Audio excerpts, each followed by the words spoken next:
So our voices are now should be active. The voices are active. Welcome to the Luke Show, featuring Shadox and JDZ. You guys are tuned in to the Wonder Twitch with Shadox, JDZ, and your host, Luke Wonderland. Like Look I at wanted to start, but I mean, I'm just gonna see if you keep going because that. That's that's it. That's it. That's It's pretty done. good. It's pretty good. We did it. that We was nailed it. Hey, look at that. We perfect. nailed All it. right, we're here now. Do We're we have We are here. a live. phone number for viewers to Ah, call and request a song? Request- right, a call-in line for you. Yeah. there you go. There you go. I Hey would love to have a Jane, call-in show. Katie. I'd love to have a call-in show on the Twitch, dude. Have that be something that happens. I think it's very Well, it possible. can't be that difficult to do, right? But you just got to be wary that there might be some people that call in that you don't want to call in, and they might say some things. It's Yeah. live TV, man. So you got to have a way to like filter people. Someone calls in just to troll, it'll be bad. So maybe not, but it would be cool, I suppose. I try to like fix the light on one side, and it just makes the Yeah, the other your be green just screen. like Your green screen is. Hey, everybody in the chat, man. Make sure you guys let Luke know how bad his green screen is, dude. Tell him. Send the comments in. Let him know. Let them know. Let them Yeah, know. let him know how terrible the green screen is. Because, no, I'm kidding. I'm So kidding. What do I you mean? think There is I no green gave. screen. I think we I've. ended the last one at a 2 with Maurice. Shadox, you saying you're thinking you're gonna get a green screen? Yeah. One day. Actually, like, I guess exciting news. I just got, like, hopefully a new house. So Oh, nice. hopefully That more is room. huge news. I'm a You jelly bought it? boy. You bought a new house? It's big enough Yeah. for me to We're move in. just waiting for all the bank stuff to get approved, and that's it. Yeah, that's the easy part, though. I mean, finding the house and getting the financing and Yeah. going through all that. That's the hard part. So, congrats. Thank you. All right. Let me. I gotta get that. Can you send me the link to the set? The set. Shout out to Bobby. Can you send me that so I can follow along? Yeah. Because I don't know. I know all the cards off of the first glance, but I don't know them all off the top of my head. Or I guess I think could if just you follow along with click Dreamborn too. if you click the thing, it should make it full screen. Like you can make it full screen. So Ah, then, does that help? Or it does. It does. It's perfect. Yeah, this works. but here's this anyways. If you wanted it, you every day to ban Sapphire. Jane's like, I'll say hello to that again. Let's ban Sapphire. I think this, but like, as I was saying before we went live, like this card makes me want to play some character based like item beatdown control, like how traditional Steel Song had a mines version. Like I kind of want to do something like that. And Mm-hmm. I mean, you have Popsicle in Steel. What if we, God forbid, drop Sapphire and this is how we do Ruby Steel is like self item banish removal. I don't know I how get we're the gonna cool. draw cards, but we Fortis can still Sphere. There play you go. mine and dock. Fortis Sphere. Mind Doc. Got Beast. You got uh Ruby Talisman thing. What is it called? I always Oh, forget the name of that card.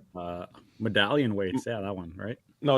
It's another one. That one Medallion too. weights isn't bad. Sumerian Talisman. There you go. Oh, We're make it happen, We're dude. digging deep. We're off the wagon, dude. I don't know if Sumerian Talisman is ever going to be good. I saw somebody cooking with it though on Pixelborn. I'm not gonna lie, it went kind of crazy, but Those maybe. cards are limited to all stars. Like I love them in Mm-hmm. Cube. Goofy Extreme Athlete. A I love this card. 7/6 evasive. When this character challenges another character, your other characters get +1 lore. If there's ever a card that I thought should have Rush, Yeah. Why did they do them like this? It would have been so nice with Rush. And I think I'm the wrong guy to be on this show, Luke, to do rate these cards because I like to call myself relentless optimist, dude. I am just optimistic. I'm so bearish on all these cards. I don't know why, because they're bad, but I just don't like to say they're bad. I like to always hunt for the That's why good it's a Yeah. and one. everything. You just say Everything's they a have one a or a spot. two. It's a There's one. a spot somewhere. It's a spot somewhere. I just feel like this card is good. I want it to be And good so limited bad. is its spot because it's going to just like But is it though? You're prevent never your getting a opponent from 7. questing. You're never getting this thing out and limited. Yeah, am I ever going to 7? No way. Sometimes, maybe. I mean, you don't have to curve. Like Yeah. this is the type of card that rewards you for not curving. Mhm. That is true. Whenever this character challenges another character, your other characters gain +1. This card's fire, dude. I like the artwork. Maybe Goofy is my favorite Disney character, like #1 favorite Disney character. So maybe that's why I like it too. I don't know. That's my inner nerd. I did love the Goofy movie, but Hmm. I related more to Max, I think, than Yeah. I did Goofy. The Leaning Tower of Cheezas. That was my favorite. Look at me. You got the Power Line shirt on right now. Was There that you who you related to the most? Yeah. I mean, that's Jeez. probably who I relate to the most now. Hey, gaming Thanks for the eternal. follow. Leaning Tower of Cheese. There you go. There you go. Me too, gaming. I can't wait till Friday. Yeah. Oof. Friday. I'll have to. Friday I should have cards in my hand, either Friday or Saturday. I'll be doing a case opening here not here on my channel. So If I'm everything ready. goes to plan, I will have 8 boxes to open on stream. Mhm. If things do not go to plan, I'll have nothing to open on stream. So let's hope. Yeah. Yeah, Same. eight's extreme. I think you guys talked about it, or well, you guys, Shadox and some people talked about it on the podcast. I watched the beginning half of the podcast till I showed up, and then I was like, well, I don't need to hear this anymore.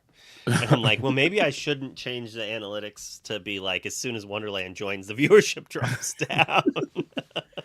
It's like not what I wanted to show. Yeah. If it is, then like that would be cool. But no, the podcast is great. And where is it going? I kind of went off on a tangent right there. No, but Oh, I you were I also have 2 cases as well. So I have two cases in a trove Ooh. on standby. Well, And that's what I've been up doing to this me, last buy a couple. trove. I've got to have to buy more product now. Oh, dude, don't try to do that. Don't. I actually have. I'm buying 3 cases now. Let me Look check up my Rainy. wallet. Let me check No. my wallet. I've got 8 boosters of the island Mhm. from. I assume we did a top 8 split of the win a box style event at a local LGS. It's kind of a nice thing they do like a month out before the next set. Krypton Comics will always be like, all right, win product for the new set, like just to get people back in to play more. Mhm. Oh man. Whoever opens more product gets their prime. Oh, it's on now. Look, I definitely It's got to on. go 9 boxes. We're each 9 gonna boxes in spend a hundreds trove. of dollars for that one prime sub. I'm going 9 boxes in a trove now, Luke, just because of that. 9 boxes in a row. No, but I It's like the honestly community think thing, this 3 set though, seasons in a like, movie. I don't, what do you think of value wise? I'm not a market watch guy, but value wise, it seems like this set is going to hold some value with the amount of cards that It's they funny are you printing. bring that up because that was why I brought up the podcast, is because they Okay. had talked about how it might be a set to invest in. Mhm. The last few sets have been kind of midish. I'm going on my own words now. The last few Yeah. sets have been a little mid on value from doing it, and as they had said, like there's going to be possibly less people buying packs. So if in a perfect storm with less people buying packs, they're allocating less product, which we've heard from multiple sources, Mhm. and how insane the enchanteds are. The fact Yeah. that we do seem to have double to triple the amount of playable-ish legendaries from 0 to 1 to 3 to 5.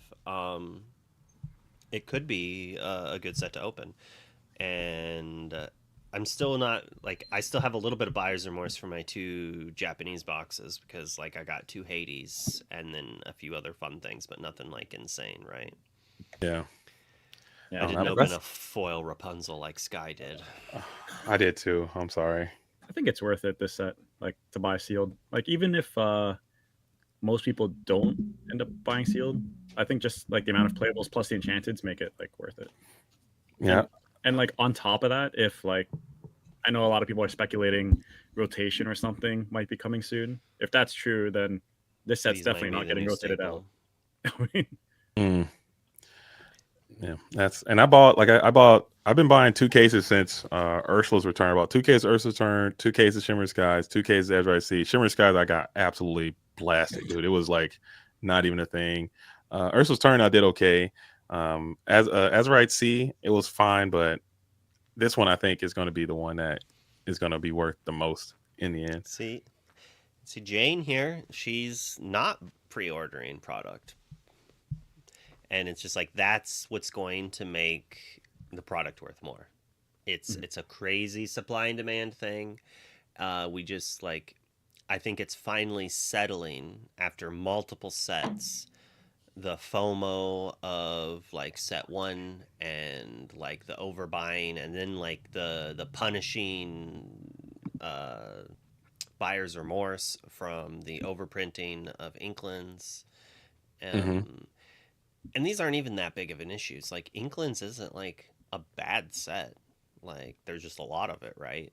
Yeah. And then there's a lot of people chasing enchant. Like we need more rarity types. Kind of. It's interesting. If the only product you're opening in a set that's worth more than $1 is an enchanted or one of like 3 chase legendaries, that's like not a fantastic feeling.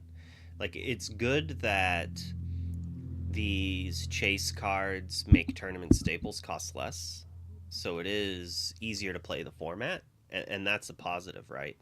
But eventually, people are gonna get tired of chasing lottery tickets when they're not winning and they're just constantly losing. Like if you only get the pack's worth out of every 10, and God forbid the enchanted you open is one that's only $60.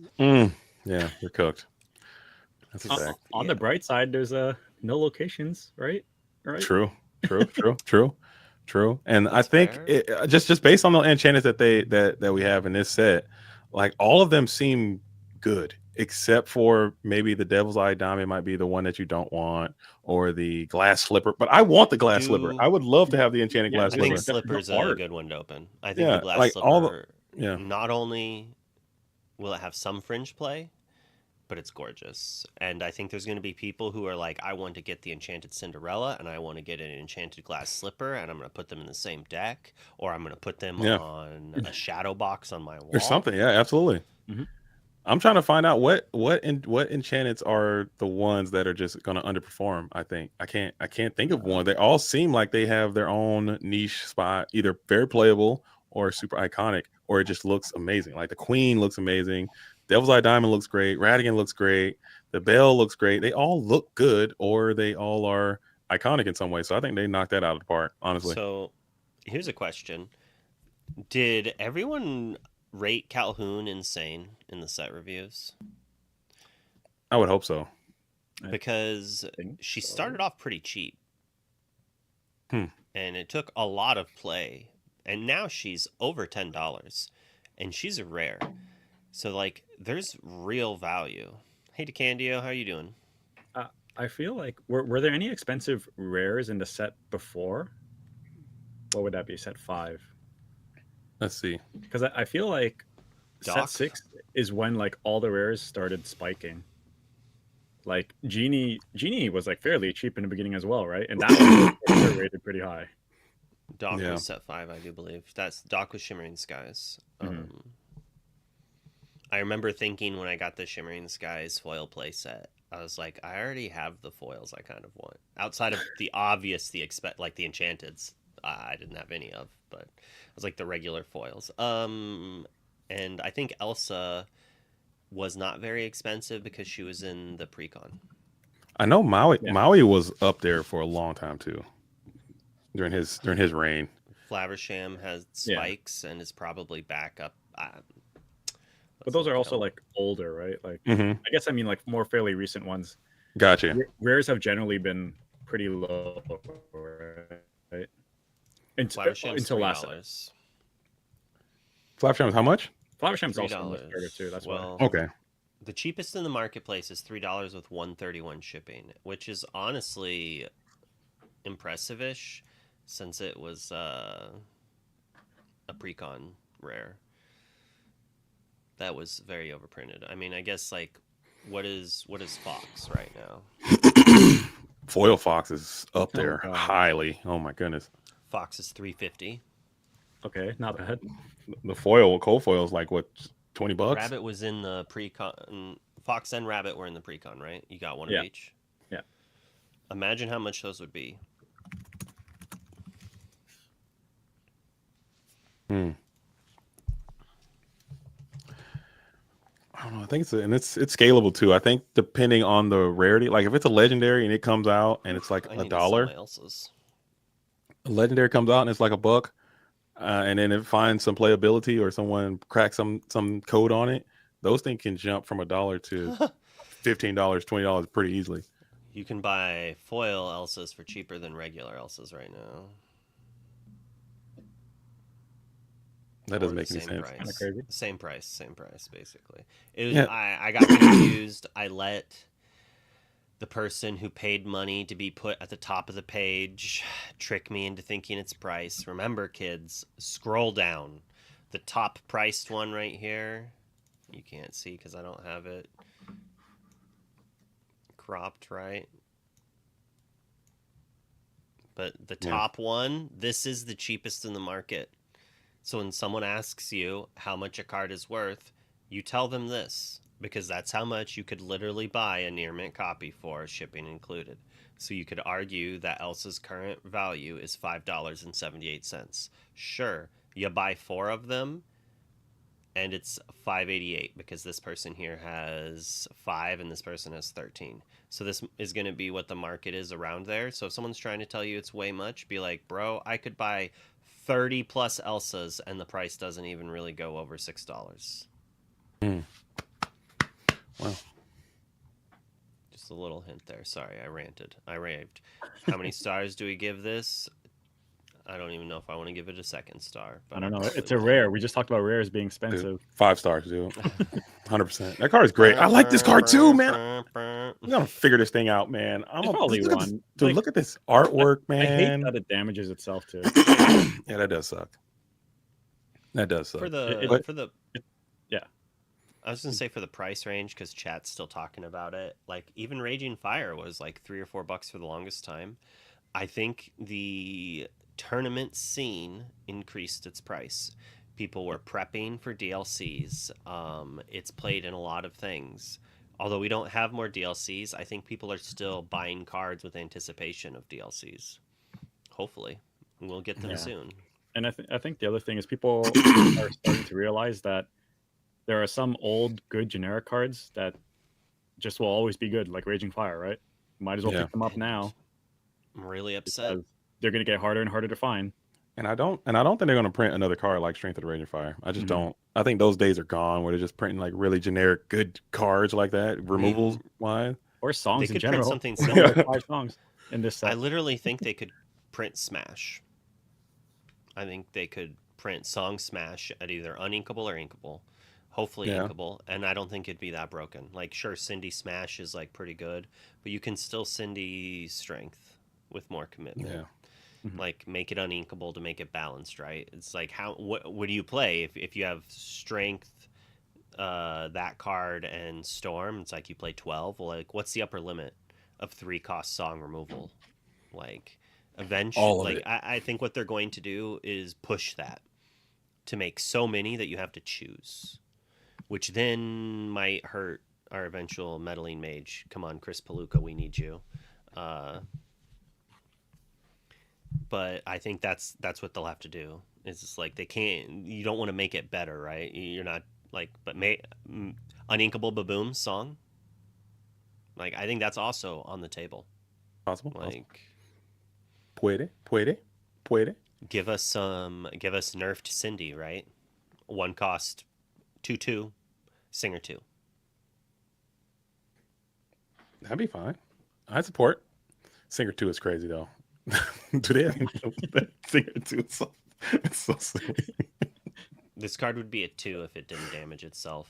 It would be a 3 if it cost 6. I like this That's my card. opinion. I will be playing this card during the set 5 during set 7 at some point. Set 5. I'm way back. What am I talking about?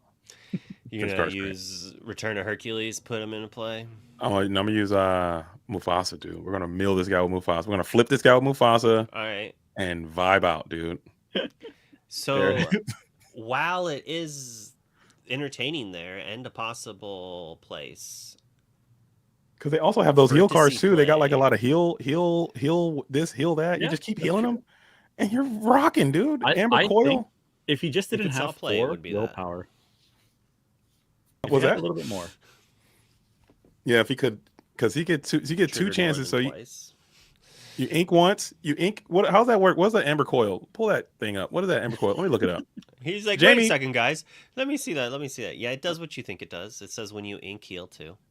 Yeah, so you blast them and heal them, right? Is that it? They both go in the bag. You play huh? Rapunzel, boom, baby, boom. And you're This is how you so damage your own back. characters. Oh, And you're JDZ's why would you do on this? it. Now we got another $10 know what? rare coming up. Now You know we're- what, Boost- JD? I'm trying to DZ? tell you, you guys gotta got me. get it. You gotta think convinced outside me the that bun, this dude. 8-drop card. Okay, you know what? You're right. This We can 8 discard drop this with card. the queen, the green one, and we get 3 lore. There you go. Now You're we're thinking out. right. You guys gotta think outside 3 the bun. stars. 3 There you stars. All right, go. keep it coming. How are we going to make this card a 4-card Keep star? it A coming? 4-star Okay, card.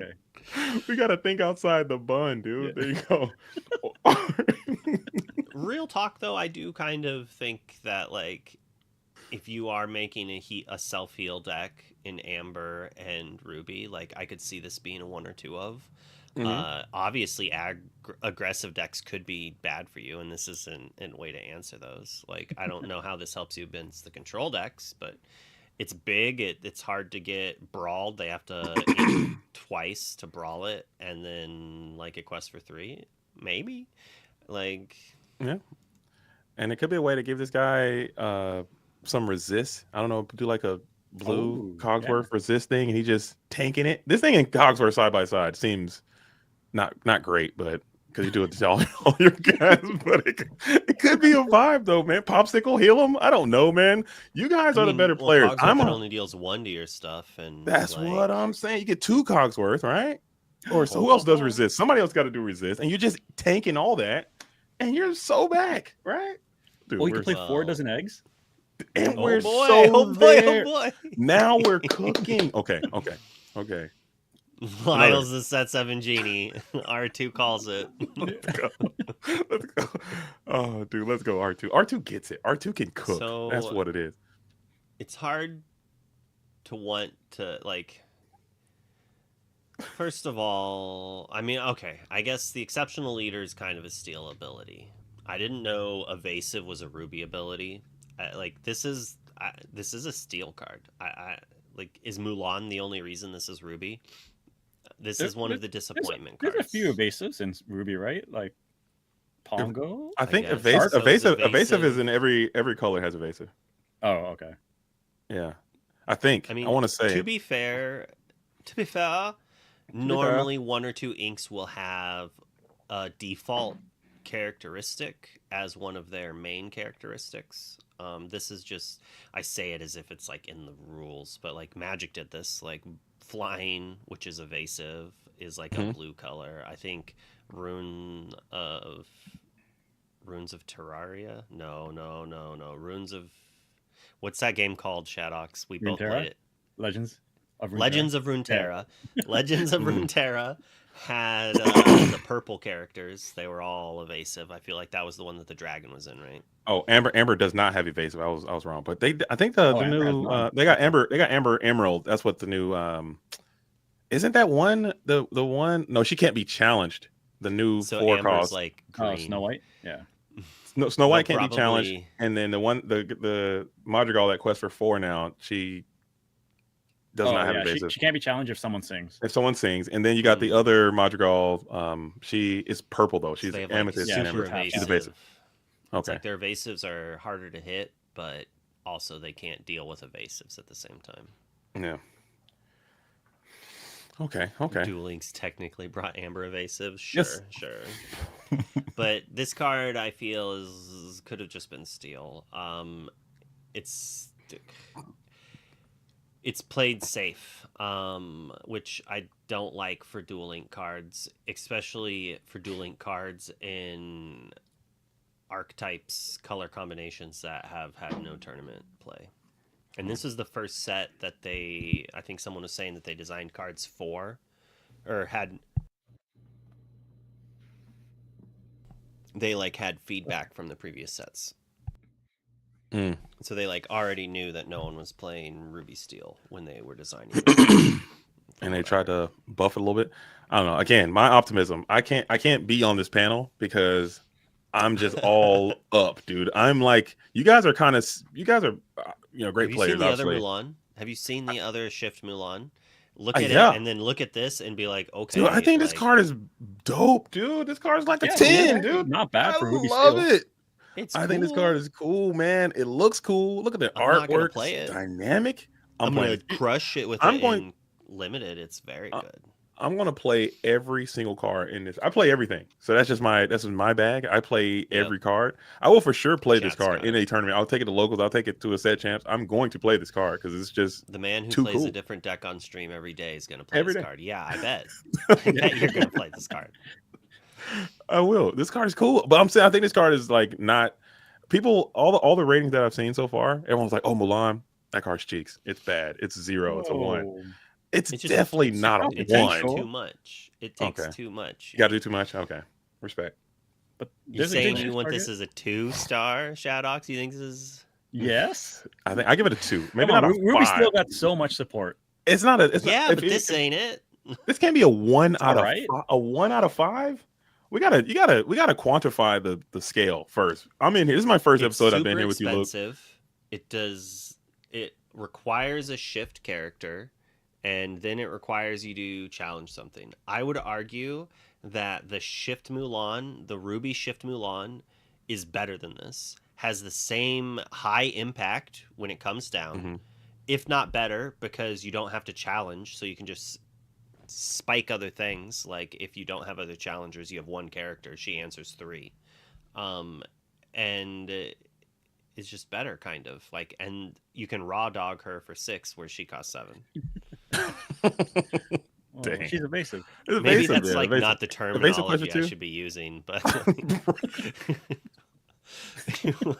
you can hard cast her for 6. There you go. Of 7. 1.5 is fine. 1.5. Doing that. You're done.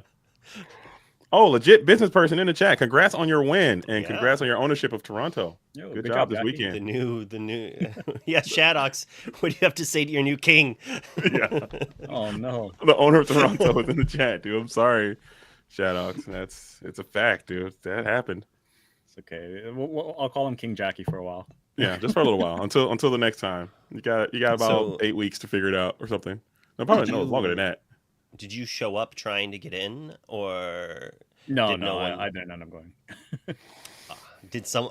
I bet you didn't go, so someone probably didn't show, so you could have gotten in. But if you had gone, everyone was shown. I think that's what I heard too, but it's whatever. You could have been the. You could have been the king. Toronto. No. Last time. So the last one I went to, I came 9th. That's miserable. Bubble boy. I'm sure it'll happen again. All right. Now this card, okay, I can't defend Baloo. I'm so sorry. I wanted to defend Baloo so bad. Jane. Yeah, I don't want to. Yeah, this card's I do think that this Mulan is better than the set 1 Mulan. I do think it's better than the set 1 Mulan. Dang. This is not the legendary you want to open. Baloo? I'd be stoked because I like Baloo. You know what I'm saying? He's not my favorite character, but I think Jungle Book, Baloo, that's a vibe. I wouldn't be so mad. Do you think it pre-sells for under a pack price right now? Yeah. It's gonna be awful, man. Until someone cracks it, dude. Your characters with 7 attack or more, or 7 strength or more, can't be dealt damage, and he's so weak, dude. He's got that 4. Yeah, he's not even 7 himself. Ugh. There you go. You gotta get that Scepter of So Arendelle out, dude. There you you just have go, to and we're play the card back, dude. that We're there's like so back. a all your characters get like +2 and ready them or something like that. Uh, +2 and ready. Why does that sound so familiar? +2. Oh, no, it doesn't ready them. It's who's with me. It's all your characters are +2, and when they challenge, or if they have reckless, it's like gains 2 lore or something. So you could technically have a so all right. So this character will be a powerhouse on some casual tables when they're dropping weight set on 3. there you go. Now we're cooking. That's what I'm Right? talking about. Like, Now it's and time to then they're cook, like Luke. playing these things, drawing some cards.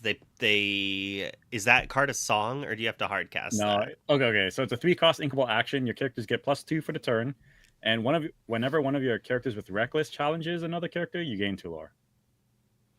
I mean, that's kind That's a lot. of make That's a that lot. Maui gain you too, I guess. I don't know, but I mean, like, I do actually like this card a lot in Ruby Steel, I'm down. or with JDZ's revealed card. Yeah. The We've Got Company. We're gonna cover that one next. Yeah, We can cook, dude. We're there. We're so back. so We're like, back, dude. I Balloon's could going see it up. doing some work there, like because they already have the weight sets type of synergy. There's a few cards I think that would help with. Or I'm telling you, buzz out the Scepter of Arendelle, get some support going over to this guy, and he just turns to a battering ram, taking no All right, damage. 1 star. toss Nice in a go. Maximus. He probably shouldn't even get a star, if I'm being honest, man. Because if he was inkable, he'd get it. If he was inkable, he'd get a half a star. If he was, it's uninkable too, which is crazy. That's crazy. Come on, they didn't have to do that. I don't think he gets a star. He gets no star, dude. It I sucks. don't know if it started this set, but have the legendaries always had like this frame break kind of thing, where they just For a little bit, yeah. For a Oh, few okay. sets. The art looks Bell good. had it. The art might be worth a quarter of a star. So, when I saw this car, I was like, "This is neat. I'm magic pilled. I like Storm, which is like copy this card for every card you've played this turn.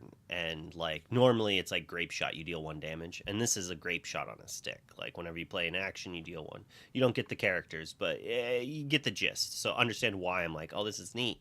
And then someone's like, is this that often better than Hans? And I'm just like, you son of a. Yeah. It's like, oh, okay, it's just like there's 2 legendaries in this set that have too strong of stopgaps on them. Like, I think this character should have been like a 4/5 or a 5/4 and quested for Jeez. 1 more. That'd been too strong, Luke. You're trying to break the game. Make him a 5/3 quest for 2.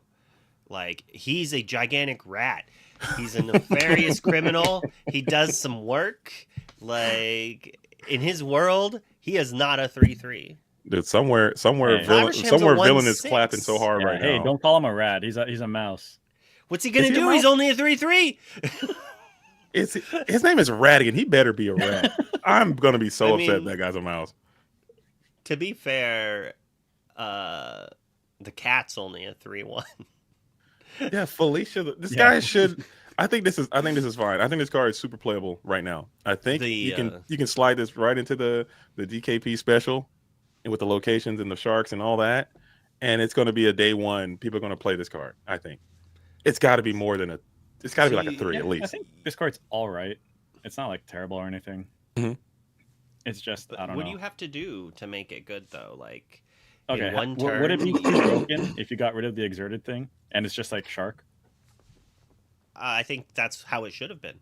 I think that was the stopgap that they like actually like played with and like, oh no, it's too good or something like that, or they Yeah. were worried it would be too good. I think that would make this like I think Shark Burn, this and Shark in like a Lore Gains Matter deck would be a really neat archetype, and they're both in Ruby, so you could literally play that archetype in multiple. Like, look at how much Doc and Mines has done for Lorcana. Like, it's weird to think of, but like when I tried to do my steel challenge, I basically was able to build a Doc Mines deck in every archetype. The only one that kind of failed was Ruby because there's just so few early Ruby style cards. Most of Ruby is late game control or like weird reckless characters. It's like stop trying to make fetch happen. But it's more of a limited ability because a lot of the reckless characters are actually quite good and limited.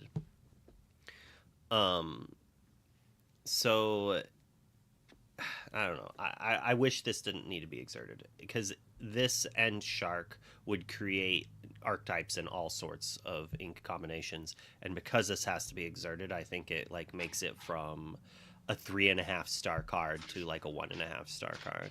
I think it's going to take a lot to jump through. And one day people are going to be like, can you believe these idiots? They didn't know that you could just play it on turn 3 with some cool ramp card we don't know exists. Or like one jump ahead it, and then next turn quest and play 5 cards that cost 1 and gain 6 lore. Sure, but we don't have 6 1-cost actions that are worth playing right now. We have develop your brain. Freaking what's Like, the other is one? thievery good enough? There's thievery. nothing to hide, dude. Come on, Nothing that to card's hide? coming back. Nothing to hide's coming back. I'm telling you, you guys gonna. Those aren't I enough. think if that card would have been printed the way that you just described, I think it would break the game. Because I think DKP's deck is already really strong, and you give him another card like that that can fit into that motif without going out of its way. This guy can sing "How Far I'll Go." He can, gets hit by a lot of steel cards. This is True. all right. So it not needing to be exerted actually is like the perfect power level. I feel for a card because like smashing a Grammatala is such an insult. But you have to do it sometimes, right? Yeah. Like too many But I'm- cards have enter the battlefield, enter play, come into play, play trigger, whatever it's called, like effects. 4 cards like Smash to be worth. So you need more cards like this to up the power level of delayed threats to make slower answers playable. I don't know, man. I'm just being super optimistic. Maybe playing devil's advocate, but I've seen Grandma Tala sing "How Far I'll Go" 50 times, maybe. Yeah, but that Yeah. Grammatala drew that How Far I'll Go. True. Now- But if you can have Grandma You say Tala that, or this thing, singing he say- How if he Far I'll can- Go with this is pretty that's crazy. nice. And you'll get It's the pretty lore, nice. you'll get the ramp, and then you just keep them ready until you get some more actions to play, and then you quest them and then play 19 actions, and you just get out of there, dude. I mean, that could Shark be and- the secret mode. The problem is there's Quest not and play, be enough prepared, gain 1. impactful songs that this sings Or- necessarily. yeah. Maybe not. Maybe this is Ruby Steel, Shark, Radigan, and because it sings all the removal, but it also is pretty fair in the combat Yeah. step. Maybe I'll try to help you break it at some point, JDZ. Yeah, we're gonna figure this out. I'm all in. You gotta understand. I don't believe there's any bad cards. I think it's only people who are too lazy to try and bad players, dude. That's it. Damn, You gotta- double called out. I'm Damn. lazy and I'm bad. No, it's not true. I didn't call anybody out. I'm just saying that's my own sentiment. You got to get out there and figure it out, man. All right. Grip it and rip it.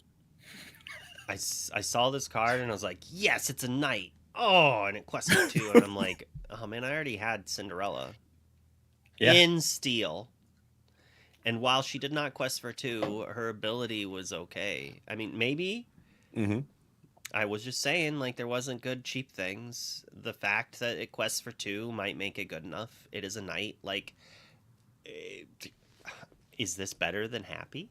Or is this on the same, like, disgusted, I guess I'll play it, but I don't want to level? Yeah, you can play Ruby Steel Mines, right?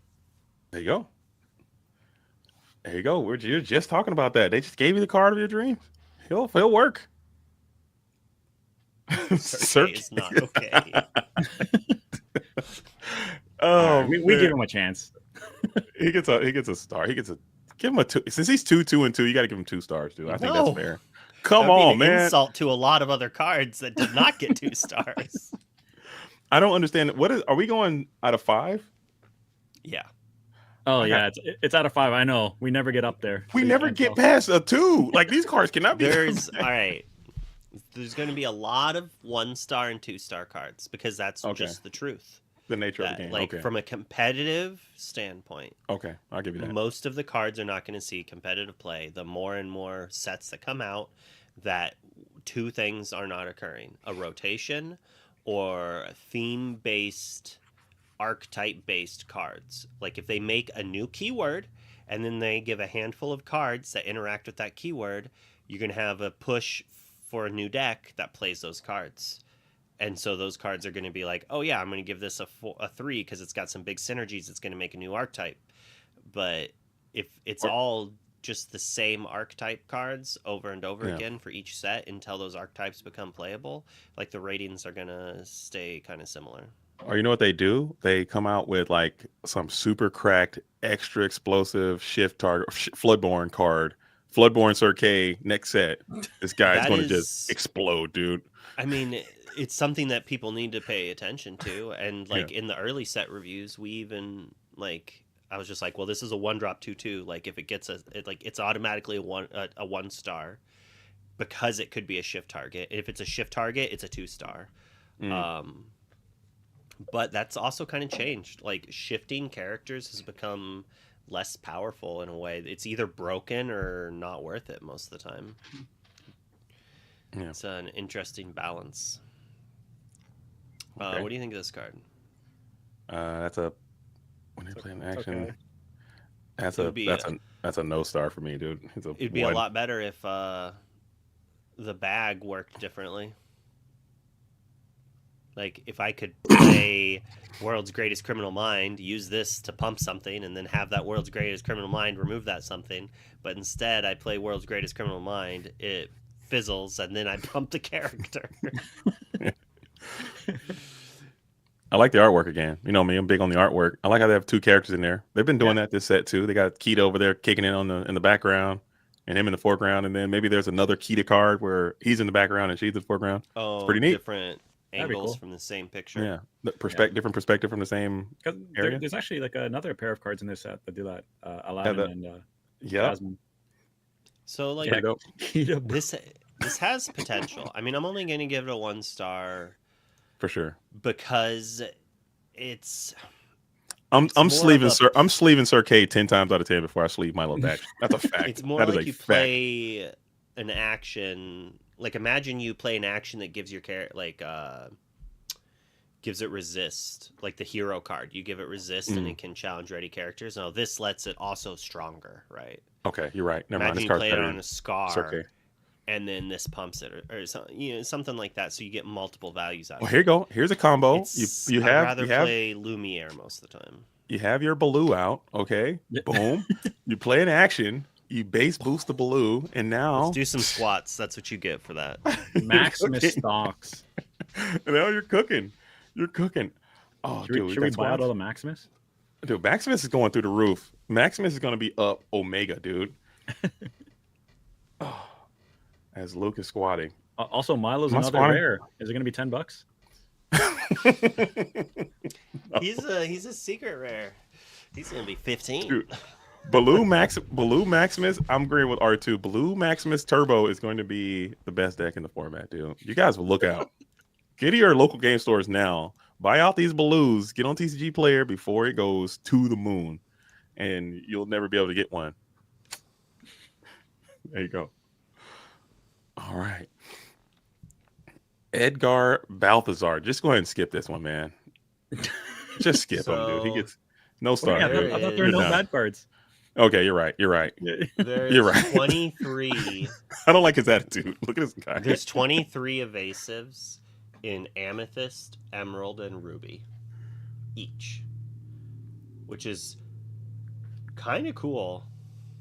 Like, before this set, there's an equal amount of evasives in those 3 colors. There is 0 in Amber, and there is 0 in Steel, quote unquote, and Sapphire. There's 1. Does not include during your turn gain evasive. Okay. Steel has So a lot there's of like those. a handful in Steel. Wait, Sapphire, there's 1. What's the 1? It's in set 1. In set 1. Evasive. I'm gonna use the potty while you figure this out. Set The Robin one. Hood's only on your turn too, though, isn't it? Yeah, Robin Hood's on your turn. Gain evasive. Yeah. Damn. Yeah. You got my hopes up. I was like, oh, this is Oh, a fun R2 game. messed it up. I guess so. There's 0 in Sapphire. On Sapphire. Okay. But they do. At least they have the counterplay where they can have it on their turn at least. Which Yeah, something to. I think that would be And pretty you neat. said 1 star on this. I'll move Yeah. it to a good card to let you discuss. Yeah, this guy I gets said he gets good a card, but Move it to a good card. Is the best card. Let's go. Look at this. Let's go. You guys know what time it is. We're kind of All right. cropped out a little bit. Take it away, JDZ. It is your card. We've got company. Oh, that's my Lyle impersonation. I thought it was pretty good when we did that. I think this card is cool. Okay. Shout out to We've Got Company. You know, this was R&B and I. We did a dual card reveal. The next 2 cards we got the opportunity to reveal. And I'm so proud that happened. I'm so happy that happened. I think this card is cool. I'm going to definitely play this card just for the vibes. Is it the best possible card? Maybe not, but there's some combos, man. You got some synergies out there you can put in with We've Got Company. What is it? We've Got Company, and the one that gives all of your reckless dudes lore. That's good, right? I think we can figure that out. The We've Got Company. Is there something that can exert all your opponent's the card cards? we talked about before, or No. There's a card. What is that? What it is? No, it's like. are you talking about Cogsworth? There's a Cogsworth that might be a bridge too far. I don't know if we in good conscience go out there and Cogsworth it up. I don't think we can do that and not go insane. But I think the one we just spoke about it, the one where all of your reckless guys get lore. 2 when they challenge. It is Who's With Me. Yeah, Who's With Me. Yeah, that We've Got Company. Who's With Me? I think is a vibe. Shark. We've Got Company. Same thing. And it can go along with that other combo with the Last Hope, one Last Hope, the hero thing, and you can do that. Fan the Flames, just another copy of that, and just give all your guys reckless. I think this card is cool, man. I really do. I think it's playable. It's probably not the best. It's probably a legit 2-star card. If it was inkable, it'd be a little bit higher, I think. What do you think about We've Got Company? I like it. I like it a lot. I actually really do like the little blue Cogsworth with this because. Oh yeah. Like, what if I just flood the board? I quest for like 5, and then I play this, and then quest again for 5, or something like that. I mean, that seems strong. That seems good. Oh yeah, because you can for some reason I forgot that you can actually quest for it. Cogsworth gives them an ability to like exert for 1, not quest. So that's why. That's right. Okay. Yeah. That might be something. Like you just put a bunch of dudes out, like a blue, red, freaking not a new identity. You just made a new deck right here. You guys are tuned in to greatness.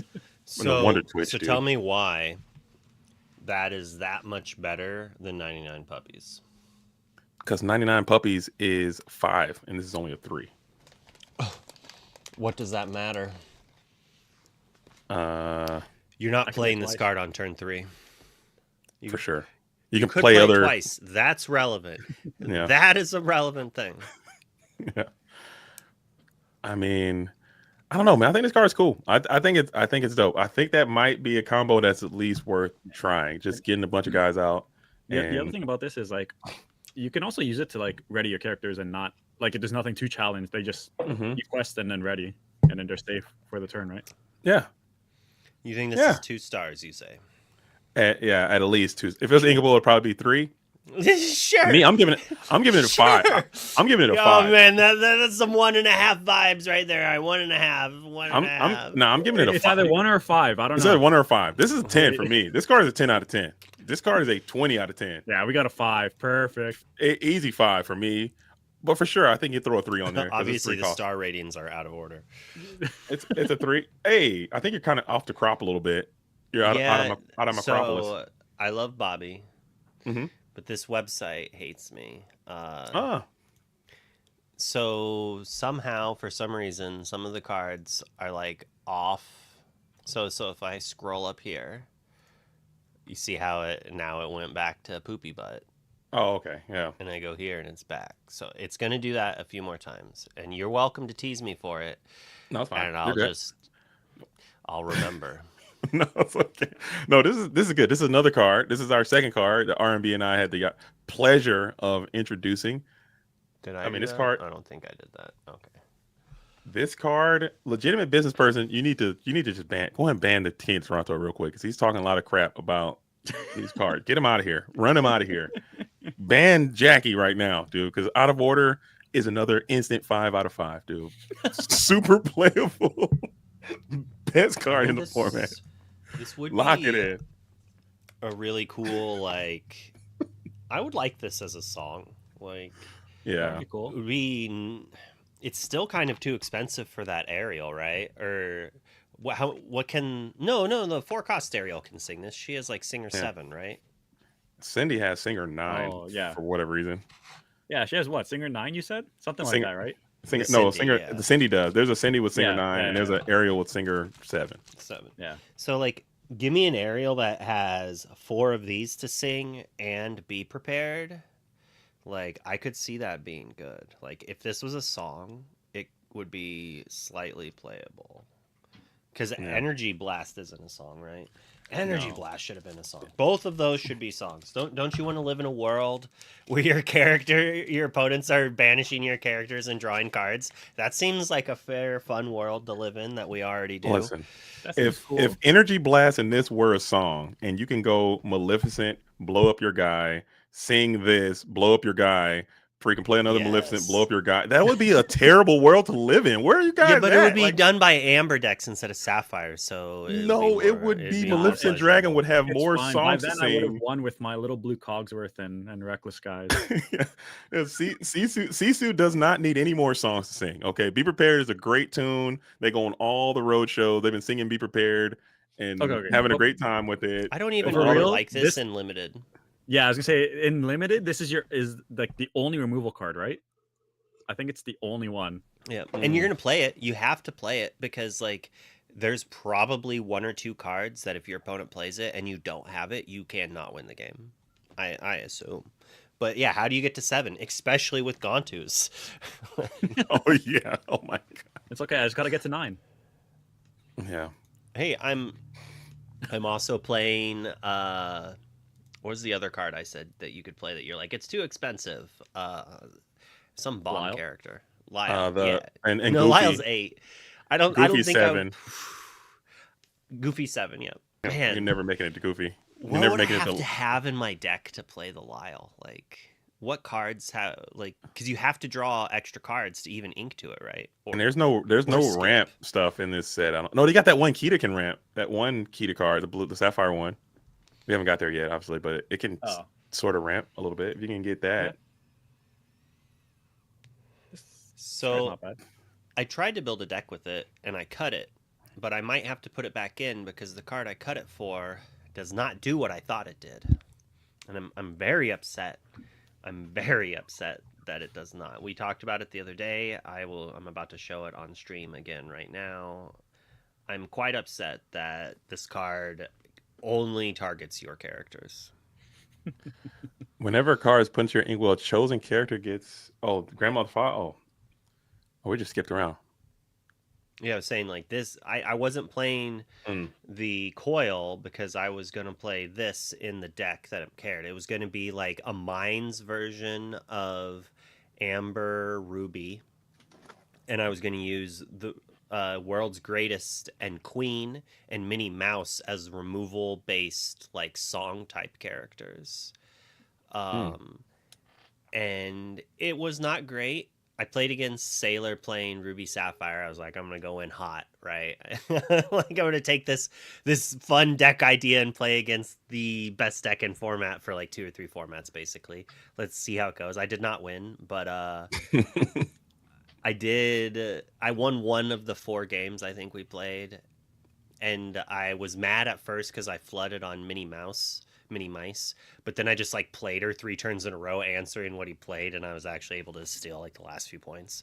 But short story, this Grandmother Fa probably okay if you're like Calhooning, but not trying to play destroy or banish target character with power equal to X, which is what this is kind of maybe for. Like, look at it like the Sapphire Coil, right? Do the exact same stuff the Sapphire Coil does.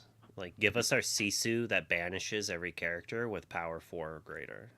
Yeah, that card should exist by Strength now, 4 or I think, greater. as like a counter. Probably There's make a it lot of cards. Like, if you look at it, like, they're also cheaper to play, kind of. Like, so the Mini is a Medusa. Mhm. But but she Yeah. costs one less because she targets a big thing. Mhm. So with Ruby Coil, Minnie Mouse takes out anything that is power 3 or greater, which is most of the relevant threats because they're trying to have power 3 or greater to fight natural Sisus. So like there is a world that Amber Ruby matters. Amber Ruby Bizarro deck, dude. Yeah. I like it. Bizarro Sisu on ice, like the And opposite see, inverse. you can He's just still on fire. banish the Ruby Coil and your Lantern to Maurice to take out their aggressive things. Now we're cooking. Okay. Now we're cooking, But dude. I mean, the card is sadly a 1-star. It might be a 2-star if some crazy things happen, but like it's. I'm not gonna like. You have to bend over backwards to make this card work, most likely. Okay. Well, what about Baloo? Bye, Jackie. Yeah, there you What go. about Now we're Baloo? cooking. Like, you We're know, cooking. like that's We're in back. their world. That's what this is for, right? We're Yeah. so back. I think Maximus is actually like the best use for this. Yeah. Yeah. That's probably it. So, but do you think Maximus makes this a 2-star? Sure. Honestly, no. Damn. Yeah. Or you think everything's a 2-star? I think Everything except the vanillas. most I think most things are at least a 1 point. I don't know. I think we got to look at the scaling, and I wasn't here at the beginning, so I don't know how the scalability has worked or what is the textbook definition of a 5-star card, a 4-star card, a 3, because it got to be certain criteria that the card has to meet. That is an objective, I will say, identity like, of what. I think to this make coil is better than like most of the others, though. I would say it's like Sapphire and then this. Yeah. And then maybe Emerald after, and that was it. I don't remember what the Emerald one does. I think evasive for like the whole round. Okay, that's the one that's uninkable and too expensive. It's uninkable though, yeah. I think the Amber one is like super good if we are given a reason to care about healing. Mhm. Like once we get Lyle, there you go. a Checkmate. real reason to care about healing, like it becomes much more powerful because it's only one and it's inkable. But let's move on here to another Ruby item. There's so many items in this set. Yeah, there's quite a few. This card's cool. It's okay. Yeah. It's I think the main thing I've seen people talk about this card is like, this on one and then Bell into a coil. Or a Fishbone Quill too. Yeah. Which There's a few things you could do with it, which is kind of neat. You play this on one, and then you bell it, and then you play a popsicle, you draw a card, and you play another bell, and then you pass with 2/3/3s. That quest for a total of 2 lore, and you don't do much. But one thing you could do is sing Teeth and Ambitions. Probably not good enough. Another thing is you could sing One Jump Ahead. Also just like not good enough. We don't really have the songs. What I wanted to see, I'm upset there was only one song. I wanted to see more songs that were dual link. Like, if you could design a Ruby Sapphire song, what would you make? Oh, that's easy. Banish a character and ramp for like 5 or something. come on, Come on. For 5. And it's a song. I think if it's gonna be like something with like Ruby and Sapphire in its identity, it is probably like ramp and deal damage or something, right? Or ramp and add 2 to yours and add minus 2 to yours and plus 2 to mine or something. Yeah, something silly like I want that. to see like a 6-cost song, deal 2 damage to every character or 3 damage to every character, and for every character banished this way, reveal the top card of your deck, and if it's an item, put it into play. If it's not, put it in the bottom of your deck. So it's like an Oswald effect and like a damage everything effect. Interesting. But what do we think of this card? It's, I mean, if you're rating it in, you know, Yeah, Nath, to itself, basically. like on its by itself. Like I don't know if it's beyond a two. I would probably put it at a one, but I think it has some hidden potential that could obviously go to a great spot. But I don't think people are gonna be playing this It's card ramp. like that. It's a form Yeah, of ramp, I so think. that alone I think could be worth it. Yeah, the biggest issue though is just like having ways to banish it. It's only like Hiram and Bell for the most part, right? And yeah, And I just don't. Maurice, Yeah, and Maurice. MVP of the set, Maurice. Yeah. Maurice. Dude, I love it. I don't know, like a 5 cost, banish a character. But what are you gonna do with this? Like, put a popsicle into play afterwards. But one thing you can do is combo it with this somehow. Like, if you have a reusable, there is isn't there like Triton, like banish an item game 3 lore? Yeah, there's Yeah. Triton and Gleam. Glean. So- Glean. It's got Maurice on there too. Oh, now we're So cooking. you could use Glean and that as like a delayed game 2 lore ramp. You would have to have something to gain card draw, but like workshop maybe. Like using that Glean.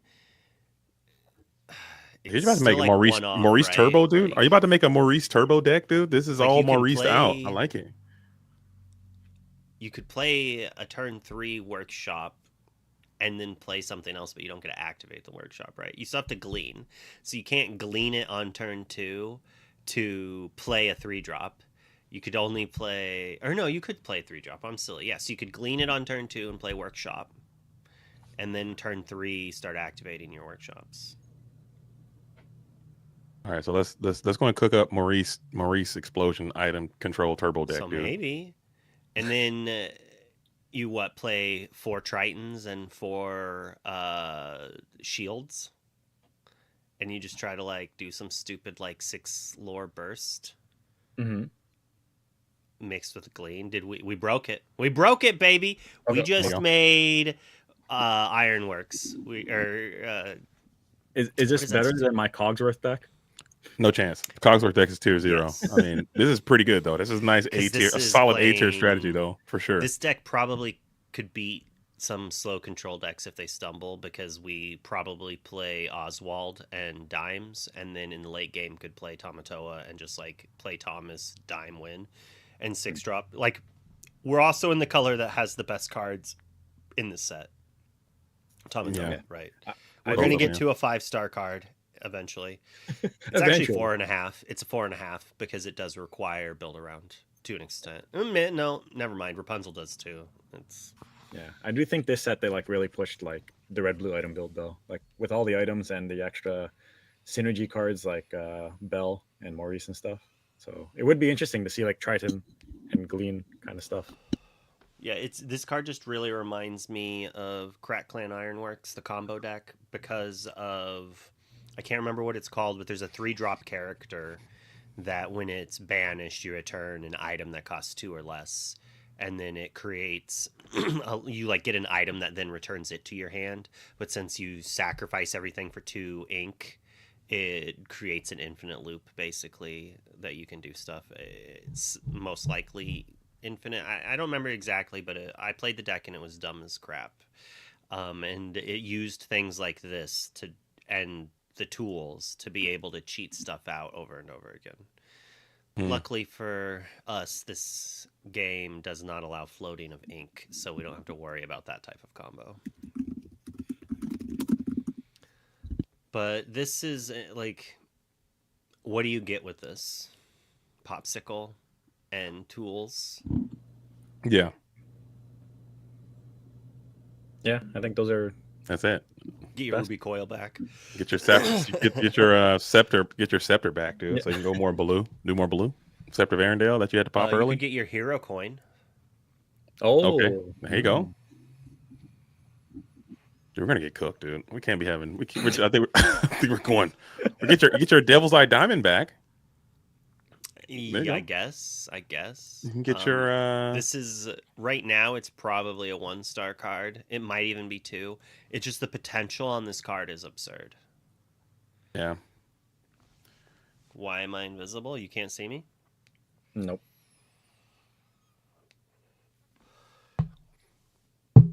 Wonders there. You can't. Yeah. See, R2 knew what was what. It's like he's right there. What are you talking about? I think the potential is pretty high on this card. We just don't have. Like, what if they made an item that cost 1 or 2 that had the Anna effect, right? Like, when you play this item, you can pay 1 more. If you do, this happens. If you pay 2 more, this happens. If you pay 3 more, this happens. You can pay as many as you want once, or like you can do like all of them once or something like that to like a build your card item, like, which is also flavorful for Maurice because he has these weird tools that no one knows how to do. So like you pay more and upgrade the tool, you know, and do like, something else. Yeah, I like that. They make well. There's a lot of weird cards that have things like. I can't wait for a 1-cost 1/1 that says if you shift this, like banish a character, and it's gonna have shift 7 or shift 6. You know, Right, it's something it's like a flood, that. Like, Floodborn. If you shift this, do this, or if you shift it on a, or how about this? If you shift this, like a universal shift, if you shift it on a 4-cost character, do this. 5-cost, do this. 6-cost, do that, or something. if you shift on a That's card some that Yu-Gi-Oh! costs Text box there. see, you can fix it though. You just say if you shift this on a character that costs 3 or less, do this. If you shift on 4 or more, do this.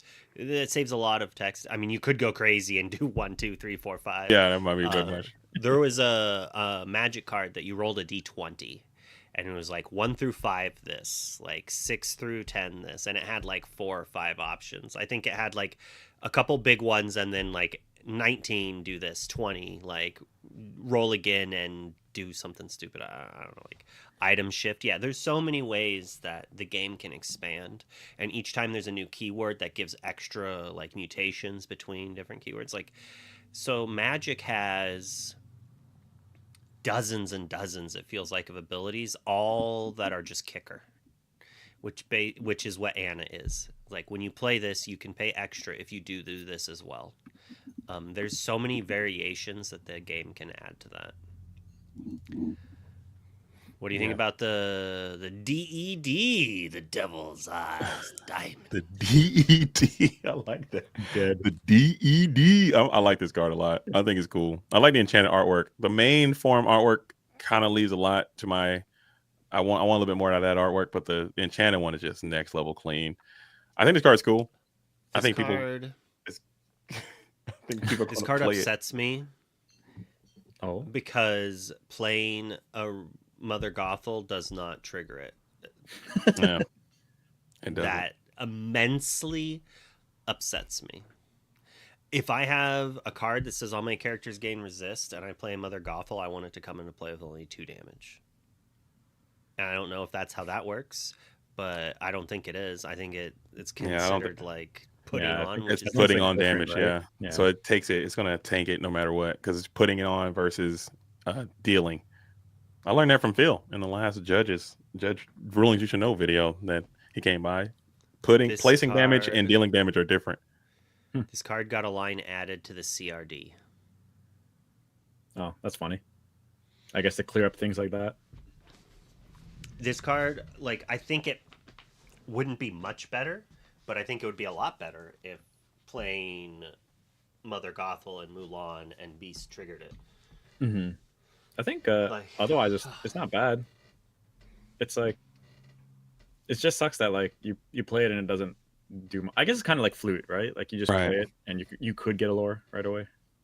Well, you could like if you have Flute, though, if you have a character, your opponent's in charge, kind of. Mm-hmm. If they exert and you play it on 2 and you got a guy that can crash, and then it's kind of not worth it because you can take out their guy and then get a lore Use Teeth as well. Yeah. Use Scar. You basically have to use the self-damage cards like Queen of Hearts and things like that.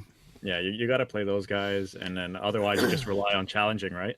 Yeah. Which is okay sometimes, right? Yeah. So even like when you are challenging and banishing characters, you're still gaining lore as well. So in those board fighty decks or those challenge matter decks, you still have a way to incrementally gain in the process too. Which and is I will be scared if I see 4 of these on my opponent's board.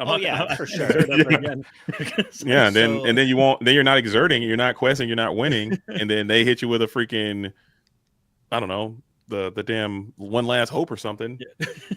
or If this whatever the card hell. was worded, if one of your characters had damage put on it this turn, gain 1 lore, would Mother Gothel trigger it then, or would it still not trigger it because the damage is never put on it because it comes in with damage?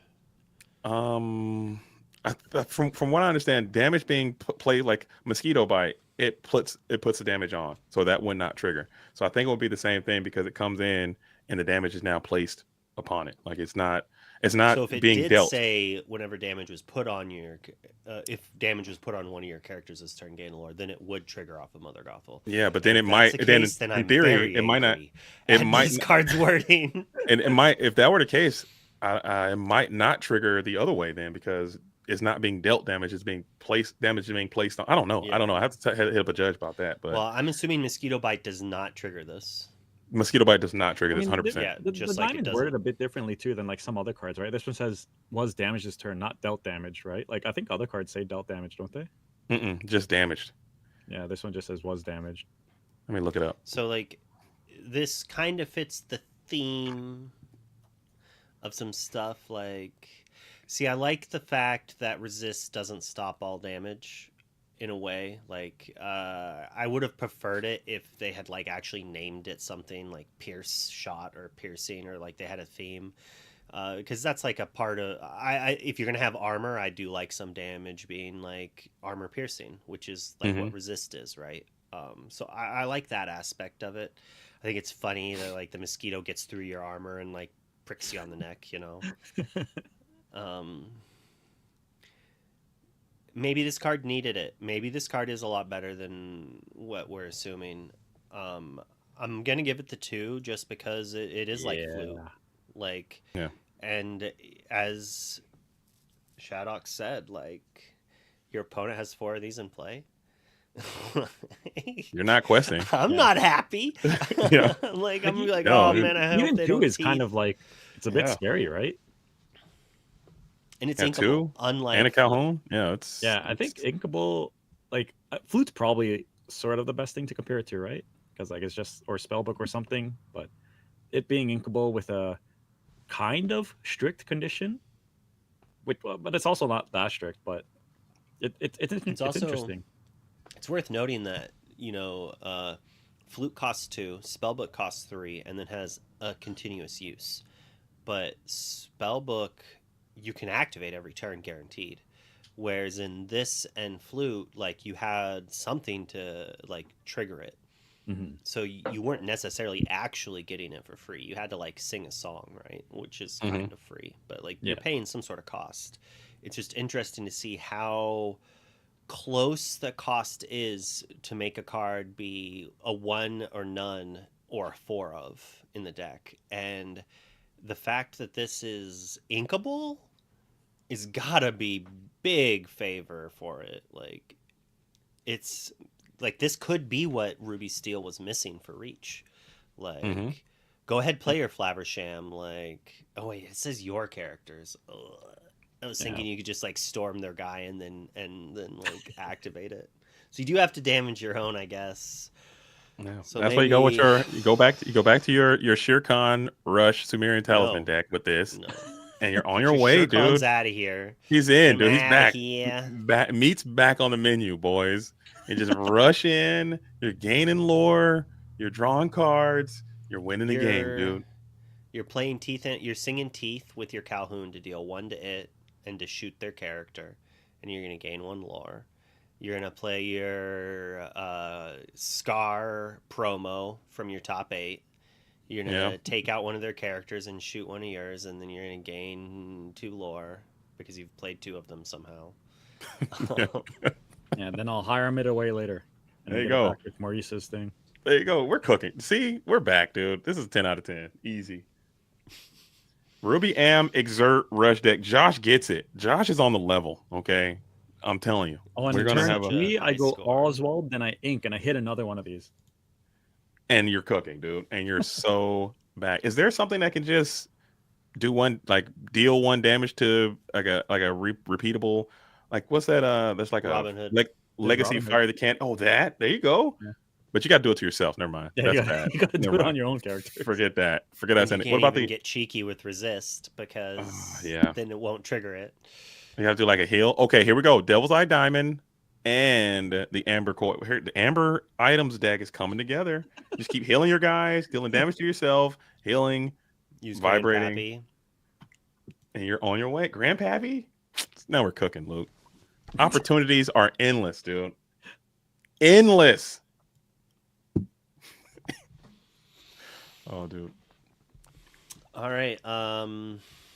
This is an uncommon and that is dressed up like a rare. Oh, $10 rare. Whoa, new Clarabelle shift target. Let's go. All right. Well, we're Let's gonna go. have this conversation at least once every stream, and that's fine. Let's go.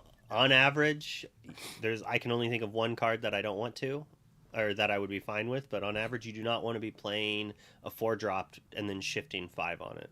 I say there's two cards.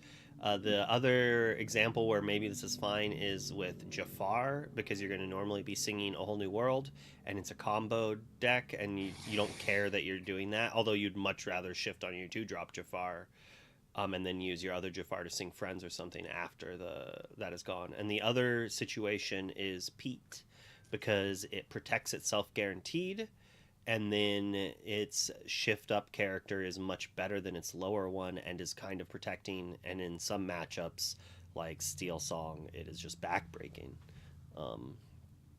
But in general, you don't want to be spending so much ink on one character over 2 turns.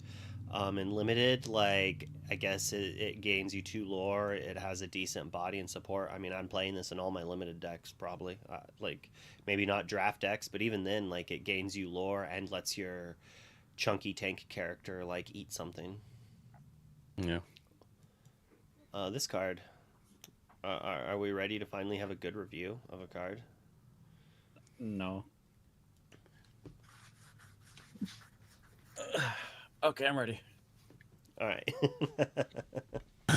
This bad boy, whoo! I'm gonna slap him on his butt or whatever. It's like slap the hood of the Donald Duck or the McDuck hood. You know, like it's Ariel, costs 1 more, but it's a 4/4, and it's items instead of songs, and then you can play it for free. For free. There you go. There you go. You're already playing a mass amount of items to make you hit. So you have that. You're playing, like, we've already talked about a bunch of items you could do. If we're playing, like, a Ruby Sapphire item aggressive deck, like, this is definitely good there. You play it for you play it, you grab another item, and then you pop one with a bell to then play your new item if it does something, hopefully. The question is like, are we an aggressive deck? Does this just force us into the control role? Is that what we have to do? Do we not have the questers early to do it? I don't know how it'll go, but I see this seeing a lot of play. It's kind of getting overshadowed by Tamatoa, but I think it's going to be a card that a lot of people are going to try to get. For sure. I would be perfectly happy to open this in a pack. I think it'll be a nice. It might have some value too, like even late game. Once you have in your item deck with your Oswald Maurice turbo deck you're building, I think just having this guy come in late too for free, just spam him down and not have to worry about it. And then you could just have a 4/4 guy to help seal the deal in the inroads. Like I think it'd be value. It's just like a Grammatala in the control list, like. Grab your dime you need, you grab your workshop, you grab a popsicle, like you play Flaversham on turn 4, next turn you play this, grab an item, play it for 1, and then Flaversham again. Like you just keep the engine going. And 4/4 is not like the easiest to deal with either. Right. So, like, if this comes down early, they don't want to staying there for a bit. He doesn't do anything. He's already done everything he's done, so they don't want to bounce him. He's now a defensive bot. He's like a Grammatala, but bigger. Yeah, exactly. But what is that though? What's the deal with that? You guys might know canonically. Why are the Scrooge McDuck cards so damn buff, dude? Like, what's that all about? They got some crazy stats on all these. He's got like multiple gyms in his home, right? So is that what it is? Okay. P90X. Yeah. Money. What's he doing? Is he doing? He's doing some deadlifts. He's so jacked. He's got like 5 5s and 4 4. Like, dude, I mean, okay, you know that scene you always see Scrooge diving into his like vault. that's with, like, right. That's it. That's think it. about how hard it is to come up from that. True. That's a workout, and he doesn't die on impact. He swims through coins. That is true. Yeah, my neck would have been. That's it. Yeah, that is true. Valid Do point. we Valid have- point. Okay. Do we have anything to make this card good? Because I Oh, like yeah, it. yeah, If Blue we Steel have Mine. queens, it's not good enough for my. He's a knight. All right. Let's see what queens we have in those. I mean, Anna is a queen. Yeah. But he's not a Elsa. hero. So he doesn't activate Anna. Elsa's a The queen. queen already has ward. Item queen we don't care about. What is? Here's As ward. Raella says, the queen pure deck could work, but they're not ready for that over here. This is not that. As Raella, this is not the place for the pure queen tribal. This card is good. And the It's big also queen, a knight. This is also a knight, but it pumps heroes. Heroes, Mines, Knight deck. Yep. Heroes and mines, oh my. Heroes and mines, oh my.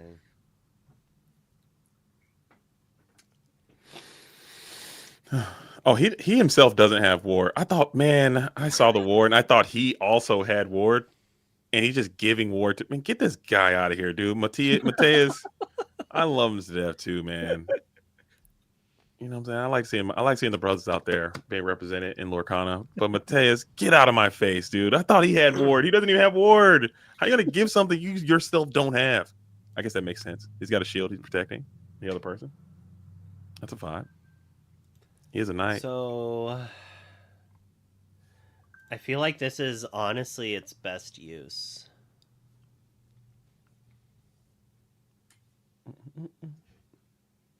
What's that, Anna? Yeah. For blue steel. There's one steel queen, basically. If we go into the others, like, I guess giving her ward could be relevant.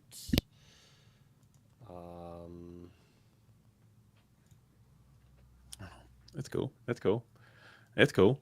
I mean, I don't He's see chilling, though. how you want to give Queen of Hearts ward like you're playing an ally knight in your villain deck. He helps a lot of the hero and the villain cards, which is kind of interesting. Oh, you know what? Hey, that's actually relevant. That's like big game, right? Like, if you win, this? if you somehow ready with Queen, the problem is I don't think there's any cards in Sapphire Emerald that let you I can ready. your. Oh no, there's one. There's the 3 cost Emerald, but all the other ones are all Ruby, right? Ruby or Amber. But if this bad girl here, she gets a combo deck that's Sapphire Emerald, Mateus will definitely be a 4 of in that deck, I think. To help protect. That way you can just start dumping. Who's got the heavy? I guess you can dump all the Robin Hoods and whatnot. That's pretty cool. That's pretty cool. Gives your Lady Tremaine ward. Gives your Ursula and Elsa ward. But I kind of like. I think with the Emerald Queen is where he's at. Dude, I almost want to give him 2 stars for the Emerald Queen. Like, I'm going to give him a 2nd star just because of Emerald Queen. Because one day that's going to matter and people are going to hate it. It's like, I think whoops, gain 10.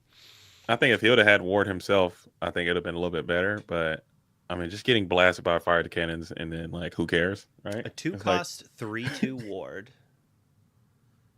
Quest for 1.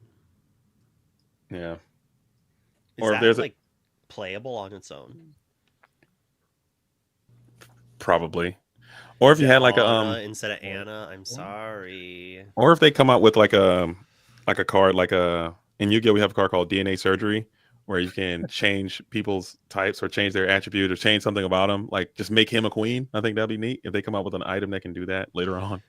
Like change So their title or something to make like a them whatever you want to morph, be. a 3-cost morph. It's like when this comes into play, name a type. All of your characters have this type. Yeah, Yeah. something like that. Yeah, Something like that. Yeah. Or even if it's an Pookie. item. or an Even if item. it's Yeah, yeah, or an item too. I think the Anna thing is probably gonna, like, a lot of people are gonna say that one wrong. If you haven't watched the movies, or if you had, like, I know a lot of people named Anna, so when I read that, I read Anna. it's Anna. Anna. Yeah, I don't believe you. it's Anna and Elsa. Anna and Elsa. Elsa. Yeah, Elsa. is they're next level. sisters, so it's gotta like Oh, okay, that's Yeah. brilliant. This card is a card. Yeah, it's a movie promo. That's cool. Movie promo. I didn't get This one. was the movie Still upset. promo. I'm tight. I didn't get one. I went to the movie on opening night. I watched that film with my whole family, and then I look on the website, and the next week they're like, "Hey, we got the promos now." I'm like, "Can I? I bought the tickets. Already seen the This movie. Can I just art get the promos?" is- And they're like, "No." Yeah, I mean, I Moana. really like this art. Like, there's so much blue, but it's still like not too much. I don't know. And then like the reddish, like maroon, kind of like clashes in the perfect way. Like, I Yeah. do really like the art. I'm just really disappointed in the Mhm. card not being I know. able to support it. I mean, it's another Moana shift target. So Yeah, Moana shift target. It's Moana? got a Moana. what was Moana? I think it's pronounced Moana. I think. I'm It's gonna not let you say it however you want to say It's it. not. my It's not friend. Moana. Oh damn. Oh my bad. I thought it was Moana. I'm trying to. After the Anna. Pookie is saying Mo on Moana. Moana. Yeah, that's what I'm saying. What am I saying? What are you saying? Okay, perfect. Also, That's there's a, enough. there's a long title: Adventure of Land and Sea. Sick. Interesting. Storyborn hero Rapunzel trap. Okay. No one's. I can't save it. I mean, the thing is tanking all the removal. You could tank a Zeus. There's got to be something there. Rapunzel heal boost. Yeah, it's got the Hiram stats. Must be OP. I Dude, mean, Hiram's people crazy. played Smee in set 1 for that very reason. So, Yeah. like, maybe in set 1 she could have seen some play, but I never liked Smee in set 1, so you wouldn't catch me. Monsieur. I think this card's fine. Yeah, he's all right. He's like a mini Hiram ish or I something. think I missed this card. I know this is first. I've never seen this card before in my life. We were just talking about how we wanted things to banish your items, right? They're about to ban Hiram. That's what they're going to do. I have seen this card So before. you could play this on turn 1, and then like turn 2, play the tool, and then reduce. It's like the same thing as a gleam, kind of, but slower. And you draw a card Yeah, you and draw a gain card. 1 lore instead of 2 lore with the gleam. They also kind of have to answer this. Like, it dies to a gust of wind, and Cindy removes it with a song. But like, that's fair. That's fine. Like, Amber's 1-drops traditionally don't answer this because most, like, I guess happy trades, and you've probably already drawn a card, so you're fine with happy trading there. Is there some type of loop that we can set up between this guy banishing? Is there a way to get the item back consistently? Maybe it's the Prince John. It's super slow, like any super slow convoluted Get way back to the item. get If back only the there item. was a 3-drop item that when it was destroyed, you No, returned man, like 2 to or less like. from your discard to your hand. But how I'm talking getting that one back. Like I get so we got the workshop. We got this guy to break it. We just need another piece of the puzzle to get the Maurice workshop back from the discard. Yeah, there's Prince John. When it Prince quests, John, there you you go. return an item from your discard. So you quest, Okay. you return the workshop. You can then you swing with this, crack the tool, play the workshop for 1, then swing with Flaversham or Gleam the workshop, and then return back the tool. So Mhm. you could create a way that Tool Plus Workshop gives you 2 items you can play and break for the cost of 2 ink. I like it. So And then if you'll that's wake. like relevant, like if you have a workshop in play, like Maurice's workshop, you draw cards. We keep calling the machine. We're saying workshop. We mean Maurice's Yeah, the machine. machine. So I know what you machine meant. plus tool creates like a loop of the two. And then you play Bell over this if your opponent plays Cindy, right? You're like, oh, you're gonna play Cindy? Well, brah, here's a Bell. Deal. Answer this, right? Otherwise, you like save Bell for like a ritual. And then, I mean, if you set all that up, you'll probably have to wake up from the fantastic dream you're having, and then Yeah, slowly collect all your items into your deck box and roll I'll up your give this a mat. 2. There's a world this is playable. There's a world that it's insane. I will be buying 4 foils of it. If Flaversham gets banned, Yeah. there's We can that. only. If Flaversham gets nerfed, so if Flaversham is nerfed to only 1 card, is this better than it? Like you don't get a draw on play, but it costs 3 less. But it lives longer. Like, do you play both? Like, do you just play neither? Is it like not? I Yep. could see like both maybe, or like a mix of both. Maybe not like 4 and 4. Wardrobe 1 star next. I'm glad this guy exists, dude. Yeah, I'm 1 star glad. again. Keep going. I'm glad he. Yeah. I'm glad he made it. Bell 1 star next. All right, JDZ, you get to rate a car hard. Let's give it the rating. If I got to rate that card, is clearly a 19-star card, man. Like I don't. Listen. I don't. I've asked several times. I don't understand the rating system that we are going with. I don't understand the metrics in which we are rating. I don't get it. I'm trying to A figure it out. 0-star card. This is a zero. A 0 Okay, zero. star Okay, card okay. you would never want to ever put in any of your decks. Ever. All right. Okay. A 5-star card you want to put in like every single deck that's in that ink color. Okay. Like a 4.5, you basically want to put it in every ink color, but there's reasons why you wouldn't. So Bell, in my mind, is a 4.5-star card. The fact that a lot of the Ruby Sapphire list I'm seeing, which play Popsicle and a bunch of items, aren't playing Bell, Mm. I think is a big reason that it's not as insane. Like they don't have like their use for Bell right now is to be anti-aggressive. They're playing it as an anti-aggro card. If they have Popsicle on turn 1, they're also now playing Coil, right? So they're not playing ice blocks. So they only have 4 things. So this is like a Diablo. You have to have both pieces of the puzzle, right? Like you have to have Baby Diablo and Big Diablo. In Emerald Steel, we mold highly aggressively to achieve that. And the main reason was because it instantly started drawing cards back, basically. Like it was a huge reward. So you also then, like, what else are you getting from playing this on turn 3? Like, there's a reason why the decks that are playing Bell are Sapphire Steel. Because they have 8 Popsicles, so all of a sudden it's way easier to play her on turn 1. She's okay to just play as a tempo play, and then they can play some of the best cards in the game.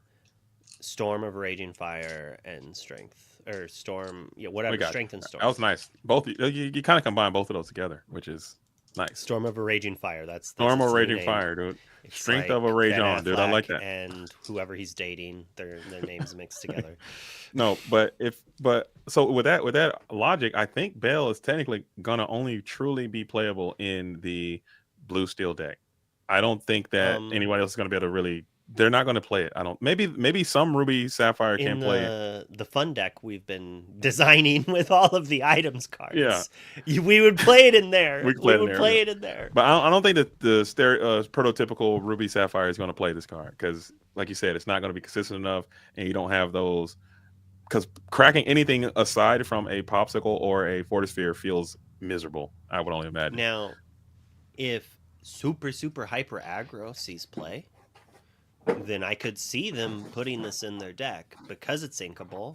Yeah. And they just have to get lucky and mulligan for it, and or like turn 2 ramp, like a kind of combo. Also, the negative of this is like it's eating their popsicle.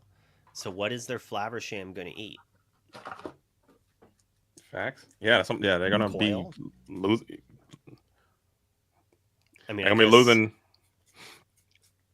They're gonna be losing too much, man. I don't know. Like I said, that's what I was saying. I don't know if this. I think the card is obviously a really great design. I think it's a super powerful card. I think it will define this meta. It's gonna See, put blue steel I way feel like high I up. gave you an out, but you haven't said it.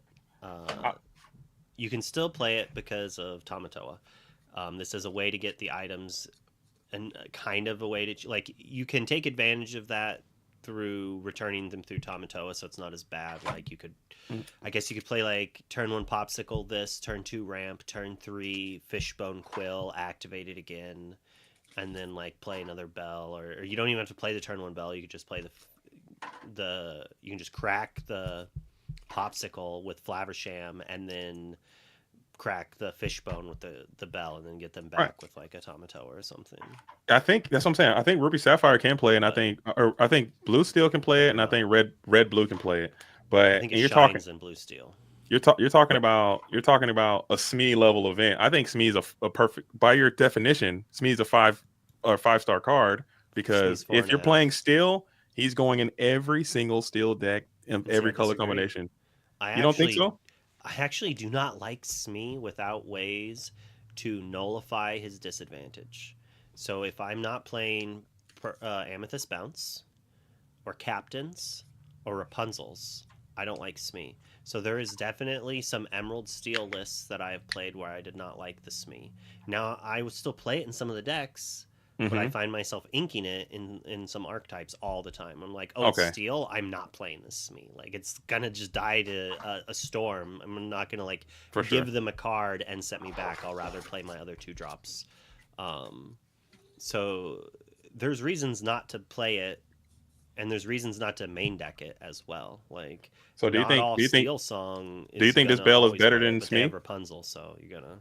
No, I don't think Bell is better than Smee. Okay, that's what I'm saying. I Smee's can't. really close to a 5. Um, he's it's hard to say. He's pushing it like I'd give Smee a 5 for sure. If Smee's not a 5-star card, I don't get it. I truly, again, I'm back to the drawing board. I don't know what's a 5-star card. Smee is a solid Rapunzel. pick. Rapunzel's a Rapunzel is a 17-star 5-star card. card. Okay, so there's not that many 5-star cards. No, I guess you don't Dude, want actually there's very few. very Yeah. few. Okay, I've rated under 10 cards. I think 5 stars Got in it. the game so far. oh okay, that makes a lot of sense there. All right, lucky runt of the litter, runt of a card. That's a lot of Texas thing has. I like that. This Get my- is if the puppies were better. This is like a very good card, honestly. Yeah, But good there's in the just- puppy deck, I guess. But that's the problem is there's not enough good puppies. Like there's some synergy puppies, but there's no every type deck where you're synergizing over some sort of characteristic requires some cards that do not need other cards of that characteristic to be good. Like Maui is just a good card, right? Yeah. Calhoun is actually a good example. A very good card, but its existence makes the concept of a hero deck more attainable. Possible. Yes, like eventually there's going to be enough good heroes that you can put them all in a deck and then add 4 Ana and I guess 8 Ana, right? Because she's the 2-drop and the 4-drop, and that's all you add for heroes, but they are actually really good because they're always activated, but the other cards are good without needing that to happen. Yeah, it's like I don't know.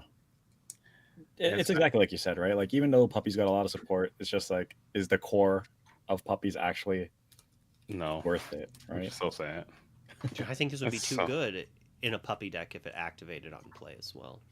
I think they might have finally learned their Flaversham lesson, and some of it, like, I don't think everything should be. That's for sure. Like, but not both all the time. I don't know. Like, Magic players kind of know what that's like. The Primeval Titan, like all the Titans from that 6 cost come into play, do something broken when they attack, do something broken. Like those cards dominated and did a lot. There's not very many cards that do come into play and challenge or attack triggers. Yeah. But I do.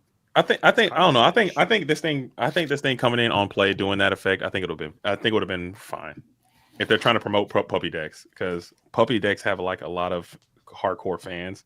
People have been playing puppies still, like on the table, 800 tables and stuff, just getting it in without this stuff. So they're still going to play them now for sure. I think it should have cost 2. Yeah. For how narrow it is and how weak it is. It's unlikely you get to activate it more than once.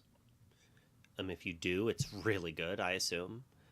But like a 2 cost 1/3 quest for 2 that had like a pretty bomb ability that is not always active and is pretty narrow, like, yeah. And why they only give it 2? And they gave Scrooge 4, they gave Ariel 4, they gave Scuttle 4, they gave Queen 4. Everyone's getting 4 because this gives you all of them. True. And those only give you 1. So this is like invitation to the ball. Yeah, imagine if it was 4. You're just like, oh, I see 4 puppies on top. That's puppy time. Quest draw 4. Yeah, so good. That's what I'm talking about. Once during your turn, whenever a card is put in your inkwell, look at the top card of your deck. You may put it on either the top or bottom of your deck. All right, so I kind of like this lets guy. you Bruno. Let's go. Let's go. What other is there? I feel like there's one other card that does something if you can name the card, like Bruno. Mickey's Sorcerer's Hat. Yeah. All right, I got mail here. I'll let you keep talking about it. I'll be right back. No. It's I kind of like this card. Yeah. It's so you can play this, play Sorcerer's Hat. You could do this. You could do the Bruno. I'm a big Bruno fan. If you guys have seen my program, I'm always trying to break Bruno, and it never works, dude. I am so getting cooked with Bruno. But this guy might be the missing link in the Blurple Bruno deck, along with your what's the location, Merlin's Cottage. Mm-hmm. That could be sick, man. I mean, I don't know. In general, it's just like it's an okay effect as well, right? It's like even without any synergy, it's just like, oh, do I need this card or not? Right? Yeah, but the fact that it's uninkable though, again, why is this guy? What did he do to deserve that uninkability spot? He didn't do anything wrong. He's just a little guy. He's a little questioning guy. They should have let him be inkable and be fine, so that way you can draw this thing late and just ink it and keep it moving instead of trying to. They hate his bow tie or something. I don't know. That's what it is. Maybe his outfit. They don't like the magenta fuchsia. They like how you're clashing, dude. You got to be uninkable. I don't know. I think even this with what is it? There's another card. I can't think of it. Isn't it like a green card or something that does it too? No, this Basil. I'm thinking of the hypnotic deduction that can do a very similar thing. But it doesn't require you to like guess. Yeah. Oh, I guess it's also, since it's in Sapphire, it works with Oswald and stuff, right? Yeah. Let's go. That's cooking. You can kind of just check to see. So Oswald, you can put this in your item, your super item Oswald deck, and be fine to get your hits up. I don't know. Or you can put in your puppy deck, play this with the puppies, and you can stack your deck.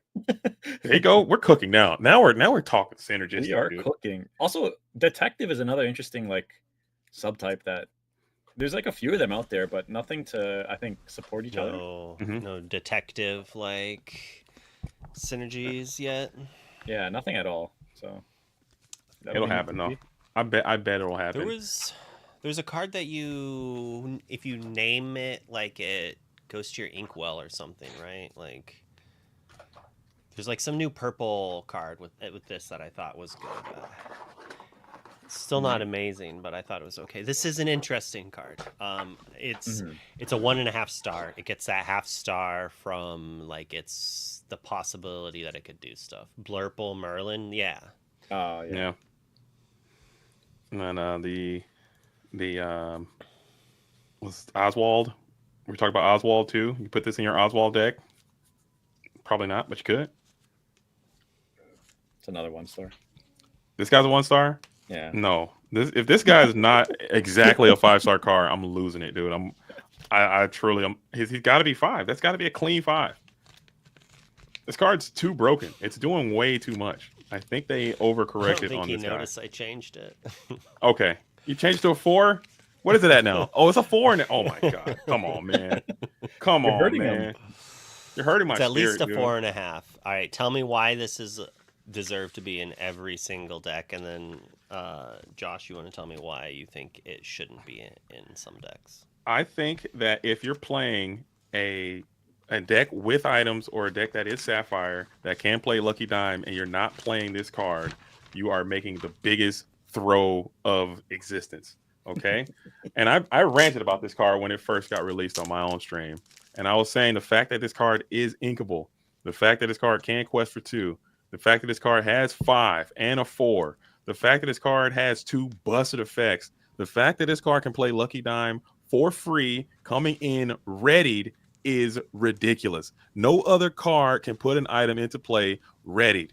Everybody else puts it in exerted. So you can put this thing out and tap and exert it for free in the same turn, which is absolutely no. It brings in Oswald brings it in exerted. Read that card. It says comes into play exerted. Okay, this guy does not.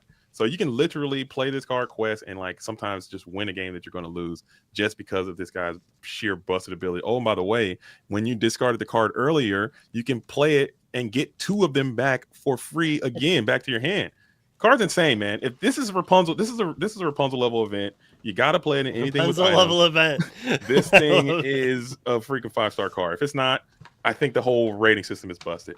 But I'll listen what Shadow has to say about it, man. But I think this thing is for sure a 10 out of 10. Would recommend. I mean, you pretty much nailed it. I think the only reason you would not run this is if you're not playing an item build. Yeah, That's probably it. Like maybe aggro, right? Like aggro, you don't play like items usually, and you wouldn't want to play this in an aggro deck or something. But other than that, I don't know. Like if you're running items, I think you run this, right? For the most part. 100%. Or I think okay, I think the better way to say it is if you're running dime is like a better kind of tell. Yeah. Because I think if you're just running like popsicles and not dime, then maybe like the second effect isn't as great. True. And I think that's probably what makes it just over the top because Dime is one of those cards that, in my opinion, is one of the more broken cards. When it's doing its thing, there's no other card like Lucky Dime that can do what it can do because it can just close out, it can win. It is just an annoying card.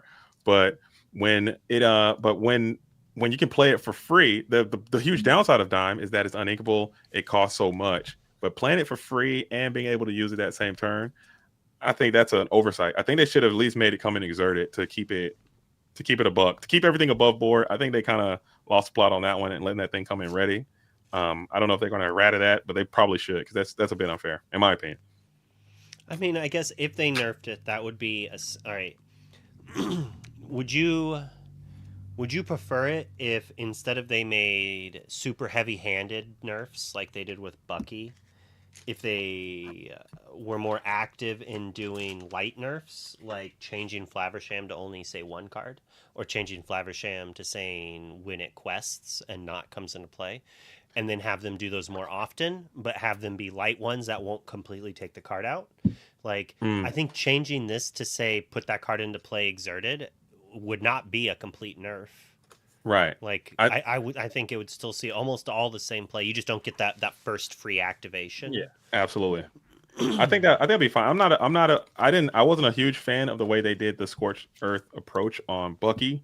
I don't think that was correct. I thought that was an overcorrection. And I think especially when cards like it. this, because this, either just ban it or do something like not as maybe change a couple of things. Yeah, take off the ward and just leave it the way it was, or add one of the effects, but not as many as they did. Because especially this card right here, like say this Tamatoa, I project highly that this card is going to come out. It's going to be very valuable. Probably $30 So day one, and then maybe it's going to increase. And then if you errata it, you're going to diminish the value of it later on after people already pay it and absorbent amounts for it. So I think that'd be a little bit unfair. I feel like taking ward away is like way bigger than making an item come into play for free. Absolutely. But the card was like really oppressive. And so I actually think it would achieve the same goal. Whereas if you took ward away from Bucky decks exist. They still are there. It would still see a lot of play, but it would be you could brawl the Bucky and then the matchup is way different and whatnot, right? Right. I think if you left ward, made it stay 2, but then had it say when you shift a character they discard a card, I actually think that's a heavier handed one, and I think that would make Bucky see literally 0%, like 0.01% play, because it would just be the shut up phone. There'd be like no reason to do it otherwise, right? Like, right, because the power of Bucky was playing the 3-drop. Sure, Diablo shifts, but that's it. Like the power was shift Diablo, you discard a card, next turn play a 3-drop, next turn play a 4-drop, next turn play. You know, you just don't get to do that with the shifts mattering. So that's like if on this Tamatoa they were like, let's nerf it to just take that away, or like whenever this character quests, your next item costs 2 less to play, or something. I mean, I just think and that's you don't get the return items to your hand. I mean, because even like honestly, and I did mention that on my review of this card, was that even if he didn't have that whole second effect, like just if he just did the item return to hand effect, this card would still be extremely good. It will be extremely playable, just plussing 2 popsicles back to your hand for 2 more draws for a setup for the big people Tamatoa. played Nick for a little bit in set 2 before they realized he just wasn't good enough. That's what I'm saying. So just minus that whole second effect, it will still be a very good card. Uninkable, inkable 6. I think it would still be extremely playable. I actually and then you add that in there. If you took away the putting the item into play for free, I don't think Ruby Sapphire would play this card. Probably not. Like, I mean, Blue Steel still would, because it has the extra things. Even with that Bell synergy, even with your item build, I think your item build would definitely play. Maybe that version would, yes. But like the traditional, like putting a popsicle into free is not. I mean, it's good, but it's not like absurd, right? Getting back, I mean, especially since most of the removal for items puts into your inkwell that people play. If we don't count the rise of Benja, the king. Benja's back. Benja's so back. Benja's stock is soaring, dude. But I think this card is definitely a 4.5 to 5-star card.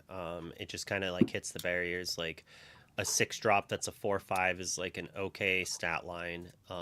It gets in a brawl with a lot of the main characters in the meta and survives. Like it beats up on Medusas, it beats up on Foxes, it beats up on Bells.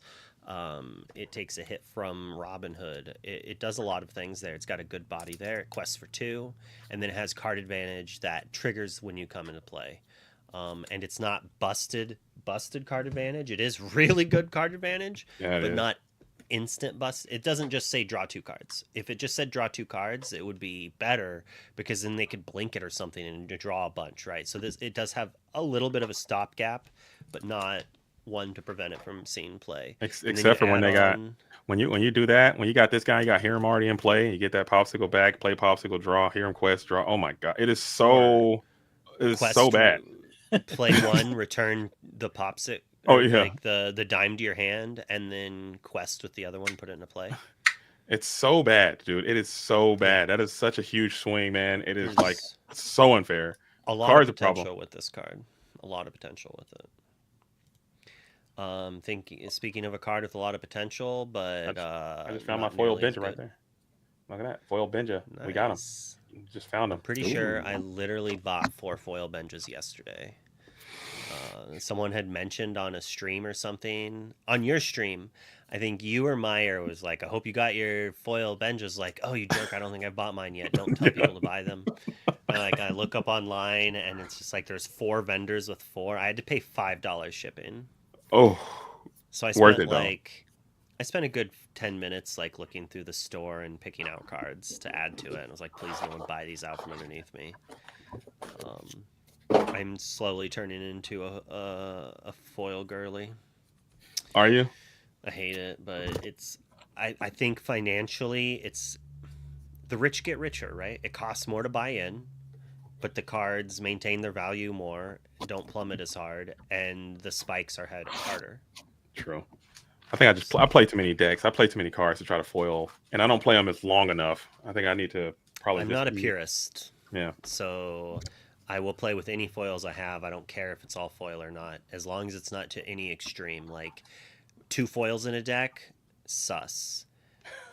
58 Yeah. foils in a deck, sus. I 30 mean, to 40, like 10 to 40, that's fine. As I just long as found the 10 cards that aren't foil are all the same, you know what I mean? Like, Yeah. oh, my 4 wheels and 4 aerials aren't foil. The rest of my deck is foil. Like, yeah, get out of here. I'm just a poor boy. What do you mean? Like, So I upgraded my Ursulas. Ursula's like $12 or the foils are 16. So I'm like, yeah, I'm gonna buy the foil like Deceiver Evolves. They're also on quite a low right now. Are If you you don't are you own not Deceivers, I think it's a great time to buy them. They might dip more, but that just seems so unlikely. If Ursula is the power level of a card that if you ready with it, it is insane most of the time. I just wish more cards were like that instead of instant value. are you not are you not an enchanted baby? You don't do enchanted at all? Too rich, and they Pringle. I think that's a big thing about why like. I played Magic. The normal foils were Pringles as well, but this cold foiling that they did, which is I'm a little worried about the new foiling process, honestly, um, because the Japanese foils have been Pringling on me. Okay. And I don't know if that's the difference in cardstock or the fact that like my house is cold and a lot of my cards are Pringling, even normal Lorcana cards. But when it's gotten warmer in my house, that's changed. So hopefully, fingers crossed, that's a me problem and not like a them problem. I think it's both, right? It is like naturally a bit easier to Pringle, but like you can like correct it, right? Like enchanteds, leave it under a book, put some like anti-moisture stuff in there with I it. bought some moisture things, but this is the promo card I'm going to be giving away. Promo's wrong, but it's the first enchanted I ever opened, signed by a bunch of at the time Labyrinth members, then Maelstrom members, and now there's a few. I think Aaron and No, I'm Not are on here, and they're not on the team anymore. But so it's like extra valuable, right? Because you You hear got that, some. guys? Collector's edition. Get it here first. Only here. This looks so cool in the thing. Like I can't tell if it's a green screen doing that or if it's just the reflection of like the doorway. Looks really neat. That is kind of cool. It's a collector's edition. But like that's not too bad, but it's I wouldn't play with this in my deck because I would notice this. Oh my god. Look at this. You gotta like put under a book or something, maybe. These are from like makes an actual arc. It's these things. That is crazy. 100 anniversary things. And it's normal old Lorcana card. Nice and flat. Normal Lorcana foil, flat. I mean, can't count as mark cards if they're all Pringled, right? Whole enchanted deck. You're right. That's why you have to use all Japanese or Chinese cards. What's That's the also what frustrates me is because the actual average Japanese and Chinese card I've dealt with has been less Pringled than an enchanted. So I think they're less marked than enchanted cards, but yet enchanted cards why are allowed. I hate those that whole others aren't discussion, always. right? It's because enchanteds are practically the same. So Yeah. It's like if you're gonna not allow those ones, then you should not allow enchanteds as well. But they're not gonna do that because the stores own enchanteds and they're just randomly not buying the other cards. It's a little sussy bussy. My local just outlawed the Japanese cards last Really? week. Yeah. that's interesting. Not Well, happy he with your said locals. I love my locals again. Yeah, I like them a lot. But I think the reason he said he's like, one, because of the difference in the cards, and two is like when new players come in, because we have been getting an influx of new Oh, players joining. boo. They want to be able to have everybody be able to read the cards and whatnot, which I respect, man. Boo. I gotta respect people to run their business how they want to. I don't have to like it, but it does. Yeah. I like the Japanese cards. I'm a weeb, I guess. I don't know, but I just think Japanese cards just look cooler. The text looks cooler. The cards Yeah, just look they cooler. do. I really don't like the excuse of we want everyone to read what the cards do. I Mhm. do not like that as a Yeah. reason. Especially when you can provide a translation like that's For easily sure. accessible. For sure. Yeah, But I'm saying if you got everybody's two people, basically- if you got two people who are, I don't know why would they be playing Japanese cards, but if you got two people who are both new, it's just both playing Japanese cards, playing against each Yeah. other. One of them Like, plays on it, they're like, these what does this do? on I don't fucking know. Amazon. I just What is haven't set up to use them yet. oh, is that the Uh, moisture packs? Yeah. Hmm. I'm gonna Like figure what? out how they work, and I'll let people know. I'll talk about it. All right, this hey that we've been looking at, but talking about yeah. other things. Yeah, he's a bird. I mean, a 5-cost shift 3, my whole new world, blood starts boiling. I like that. The 1/5 Yeah. quest But 2. unfortunately, when you play it, it's You're gonna your nuke your hand whole is kind game. of gone. I mean, it just makes the whole new world on the top of my deck really good, right? Yeah. I like this card. I will be playing this card. I think this can fit right into the Grandma Tala If- Mama Odie deck and just win a little bit. Whole Why new does world. this say once a turn? Once during your turn. Why does this say once during your turn? Do you know how good it would be to play Hey, ink like 3 or 4 cards, and then shift the others and put like either Flaversham, A Whole New World, or Doc on the top of your deck? Like, That'd I be think nice. even without Dawson, it is possible that you can build a deck that has 15 cards that draw cards that are powerful in your deck, and then you can ramp into Hey and just hope you have like a 25% chance to draw cards that draw a bunch of cards or something of that sort. Like, and you add like visions into there, like all of a sudden that takes one of those slots. You play this, you draw visions, you're golden. You're a golden goose. Facts. I like it. I like it. So I will be trying to. I'm saying I think it's still. I think it might be some merits to that combo version. I think Grandma Tala in this it's too funny. I think that is so hilarious if you can pull it off. Just get a Grandma Tala up, play this guy, burn for like 7, or if you get this and because each of those cards that counts as every card you put in counts. So you get Grandma Tala, this thing. I don't know, man. It could be good. It could be good. It Sorry. could. I mean, even with Chicha, right? I mean, at least you Yeah. got one extra card. There you go. So you play this early, and then it lets you ink. You're like, oh, my next card's Whole New World. Play Hey. Maybe. There you go. I mean, Yeah. you have to play this card, and I think for Dawson to be good, you have to have something that is so backbreaking to know that it does something. Otherwise, it's like, okay. Yeah. And in terms of shifting, what would be like the best Hey? Is it the steel one? Is it the blue one? Oh yeah, I forgot you Two-drop got to one, I shift the assume? thing. Probably the steel one because it's got to be steel. I mean, I don't even know blue what the one. blue one does. I don't know. Shifting this seems mid, Yeah, but maybe not. I mean, doing it on turn 3 and putting 4 cards in, maybe that's pretty good. Yeah, where's our Sphinx's Rev? I guess the reason I like it is that it does create the opportunity for new archetypes, because it doesn't really fit in an existing archetype, but it's like a pretty powerful effect. Yeah, it's like I don't know. Yeah, like from that point on, you're just top decking for the most part, but you're top decking with a ton of ink, so everything is pretty much live, which is neat, right? Especially if you Look top at deck wheel, like you said. That's like the highest of high rolls. Look at the top 2 cards of your deck. Put one into your inkwell face down and exerted, and the other on top of your deck.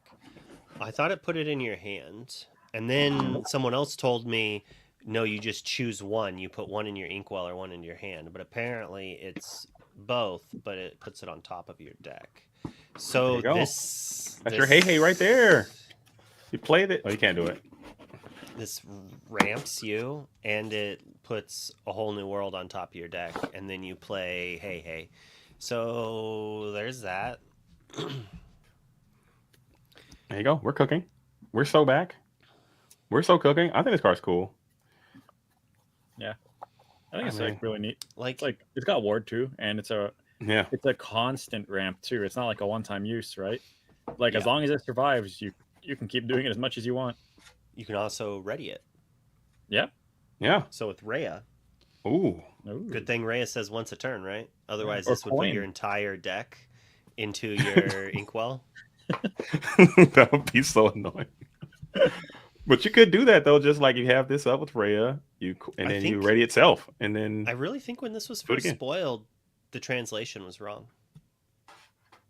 Because this is not how I remember seeing it spoiled. you thought it was like a straight up how far I'll go on a body. The first time I thought, and then I tested some games and I was corrected. And then the way it was corrected to wasn't as good as this. So I think this still might actually be good. Mm. Let's go. I like it. Although with Rhea, it is just ramp, right? You just keep leaving the same card on top. Yeah.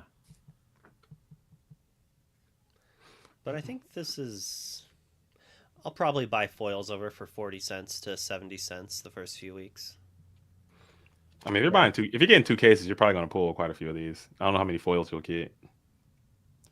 I think you might get a playset. Definitely. I'll give her maybe a 2.5 to 3 star. I like it.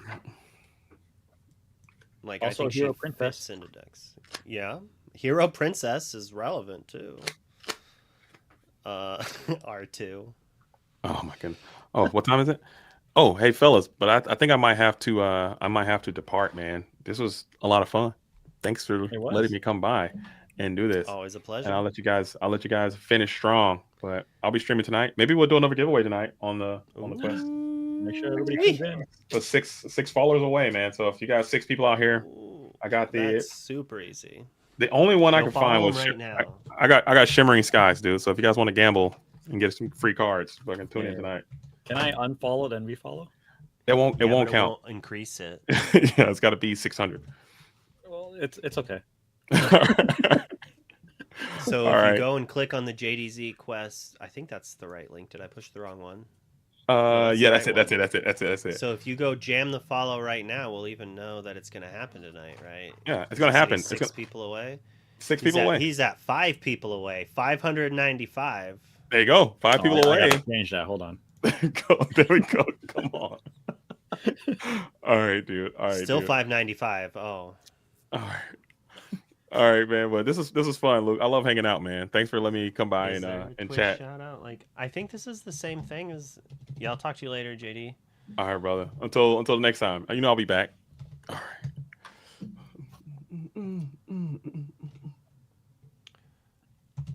Did they just add this new thing? There's a Twitch, a shout out command. Oh, interesting. Oh yeah. It's been there actually for a bit.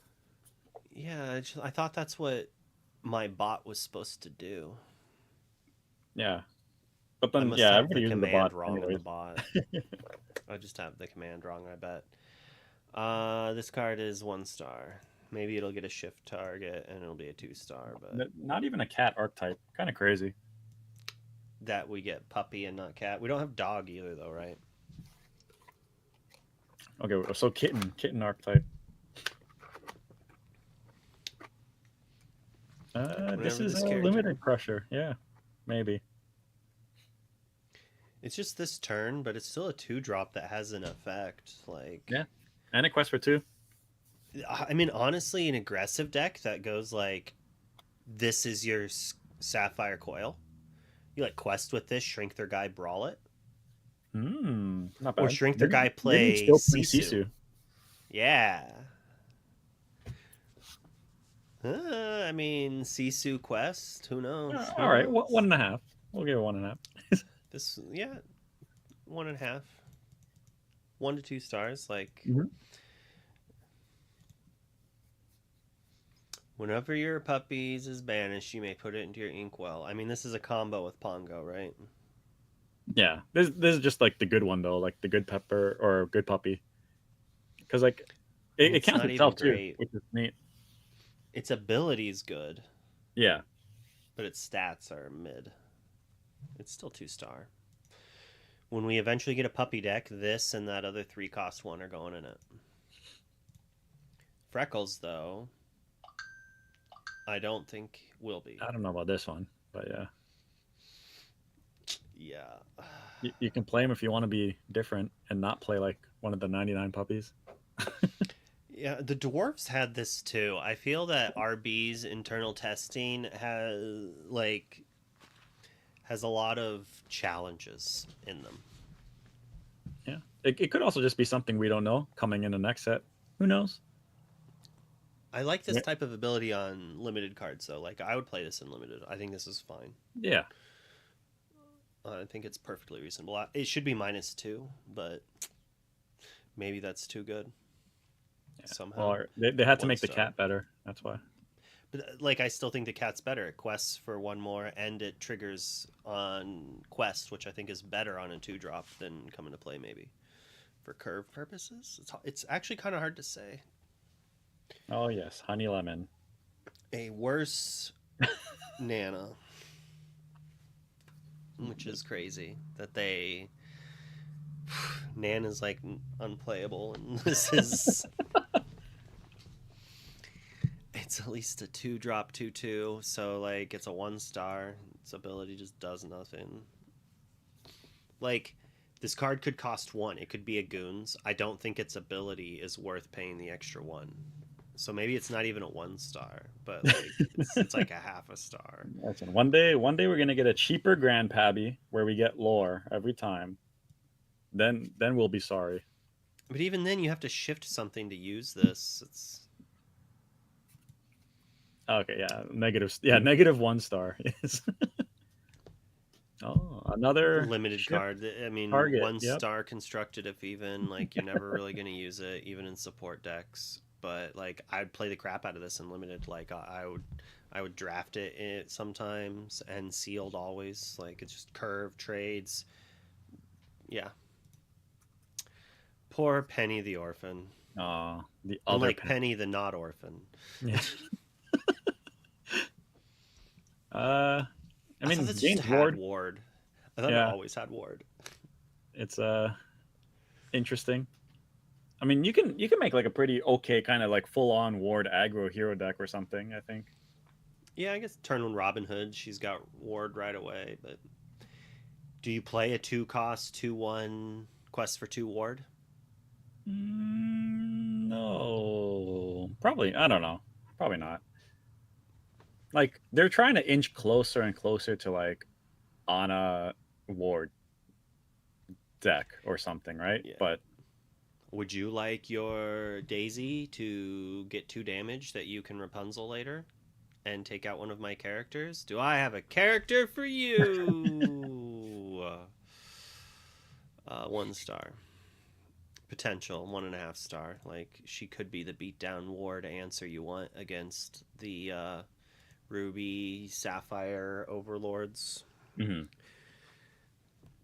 Because Lady if you're playing Steel, you can at least like take out the Shift Sisu, forcing them to have real ramp. Yeah. Maybe this is good, but I think it's all right. It's interesting to see if it'll go anywhere in like an ally deck or with I don't think we saw it yet, but like the Maid Marian that like works with this. So, I mean, otherwise you're just comparing this to like Chenpo. but she has Ward, so she doesn't get banished from Yeah. removal, which is like her. Like, is this literally a character take an extra turn type card? Like, Mhm. this kind of does what the uninkable action that your characters can't be challenged this turn does. Yep. And Scar only has 6. Scar doesn't even one-shot this. Which is like kind of relevant in a way. Like, Lady Cluck is more than meets the eye, that's for sure. Yep. Jasmine, some more ally support here. This is one that has extra stopgaps, like if you have no cards in hand. Mhm. And then draw a card for each ally, and you've got a quest with her. And she's not an ally, Nope. so she doesn't even draw a card on her own. No, but I don't know. She's like okay if there was some sort of like the Kiwi deck has like quite a few allies, so it could maybe find a room there. But Yeah. again, Turn Unthinkable 5, you kind of play sucky. her. Yeah, Turn 6, you play Hey Hey. Then you quest with this and draw a card or two. Like that's the synergy, right? That's why she gets more than a star. Like if Hey yeah. Hey dot deck is real, this is probably in it as a 1 of Hero or 2 of. Princess as well. Got some synergies. Yeah, Jebediah. This is Wait, so much better than that Robin Hood, and it's still not playable in Constructed.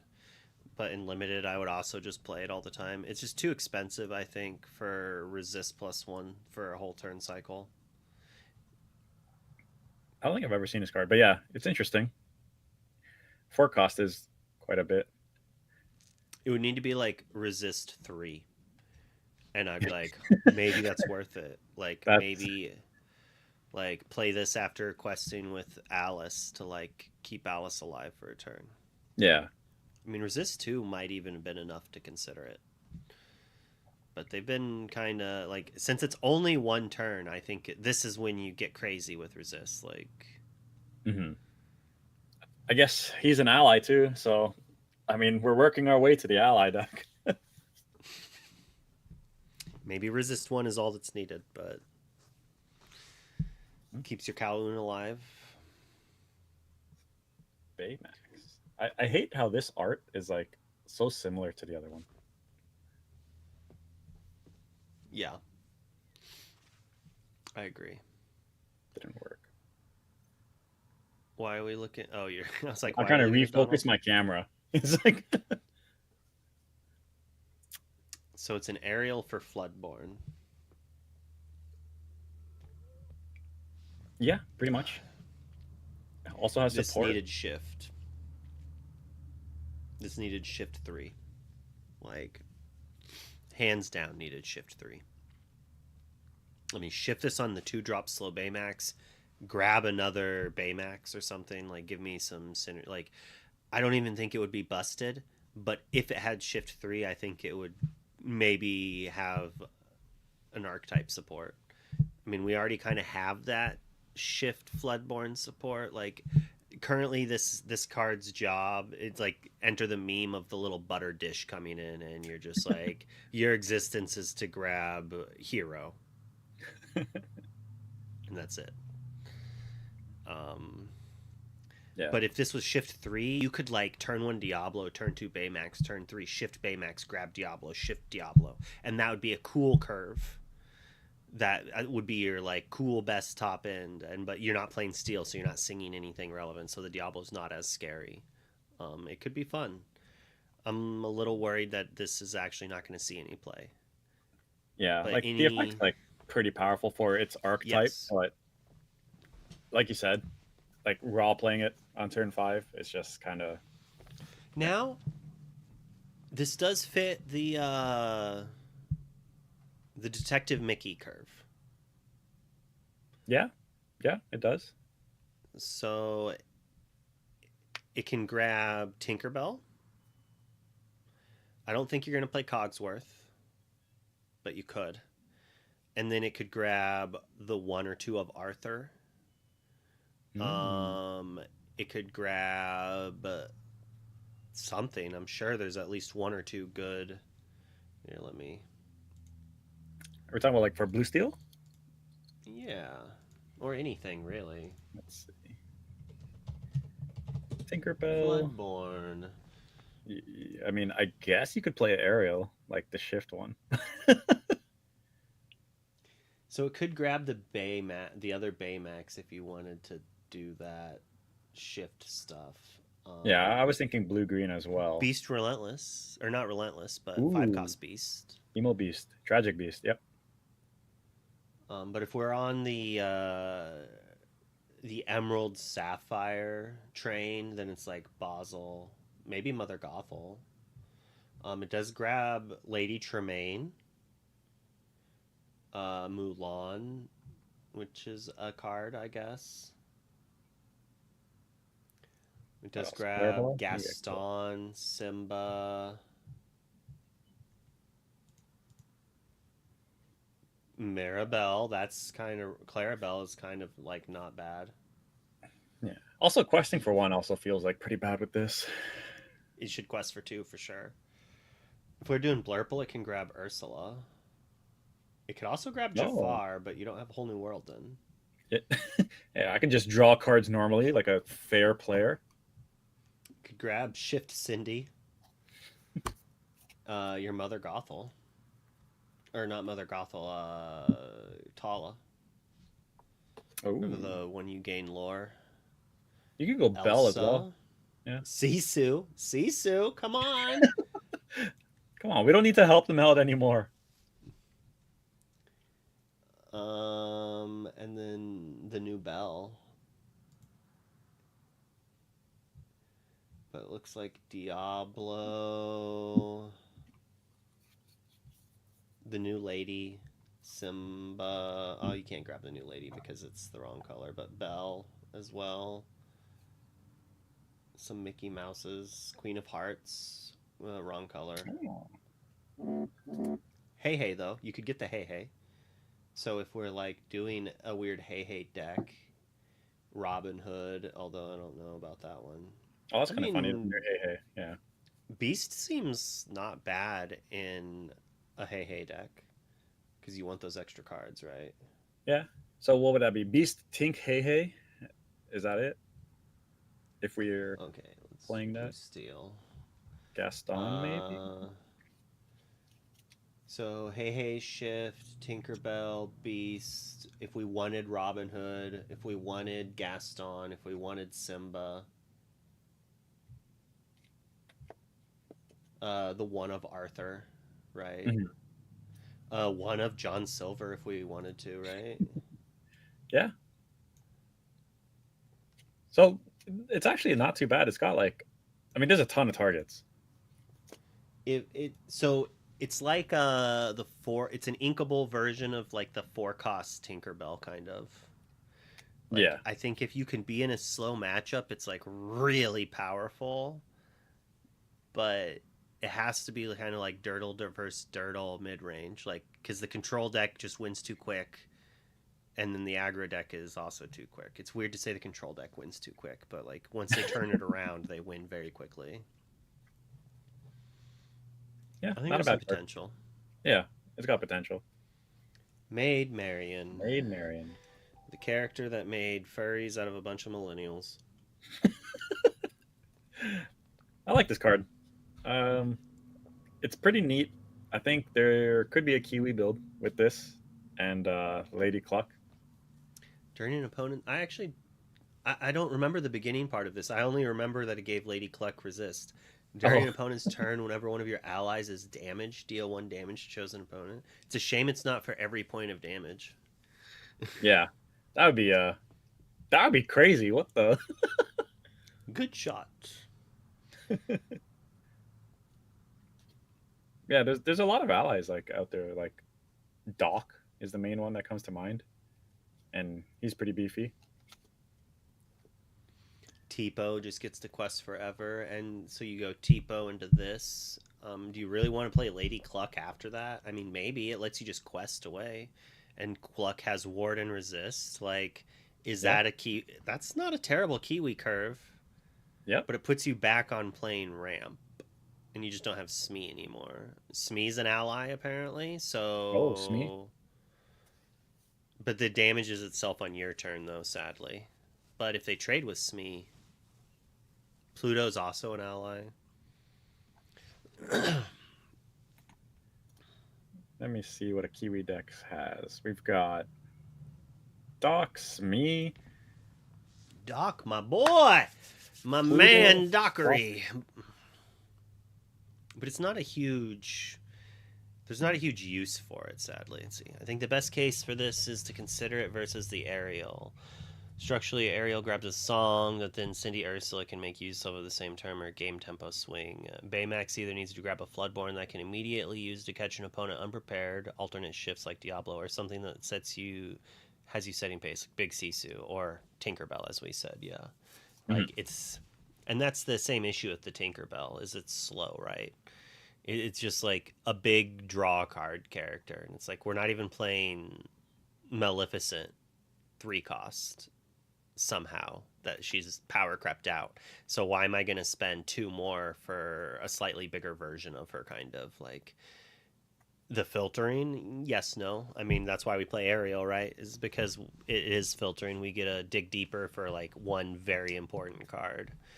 Or if we had like a bunch of removal, like an abundance of good cards.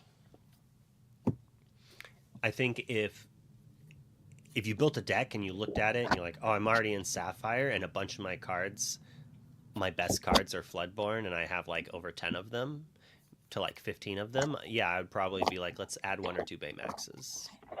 But it's unlikely that's going to occur. Yeah, People keep asking me if I'm putting this in my deck. Water has memory.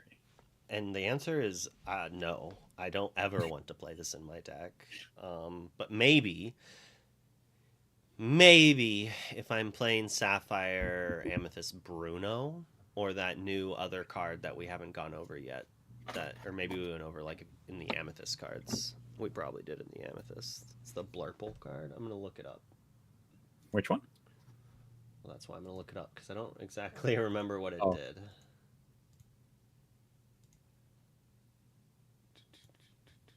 Merlin. Oh, the Blurple Merlin. When it quests, you name a card, and then you reveal the card. If it's named, put it into your inkwell and exert it. Otherwise, put it in the top of your deck. So, Merlin, this makes Merlin just... This just is a 1-cost ink. If you, it just like that. I don't even like it there, right? Like, it does nothing, but it's like a 1 jump ahead for 1, right? Yeah. But also makes your Merlin worse, because if I just had 1 jump ahead, I could play 1 jump and then maybe get lucky with Merlin and still hit. Yeah. The other neat thing is like, you could do it on your opponent and like put a brick on top of their deck, but. Which is also kind of meh. I mean, okay. Somehow, Mufasa becomes the best deck in the format. Okay. And then? You can use this to not get blown out by Mufasa when you're board wiping. And then you look at the top 4 cards of the deck, it's like all Maleficent. All good cards. You're like, it's one of their 3 brawls. Yes. You like grab one of their bad ramp cards and pray. All right, it looks like the card shifted again. So let's.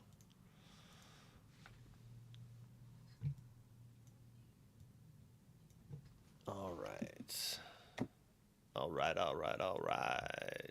1 star. Next. Yeah, it doesn't draw a card and it's uninkable. Like, if this was inkable, I still would not be playing it. Yeah. I mean, I like it's a cool effect. It's like, I can look at either players that can give them a card, but yeah, I don't think it's like worth it overall. It's a half of a card of effect. Like, but they can't make it draw a card because then it's way too good, right? Then it's better than Visions. Mm-hmm.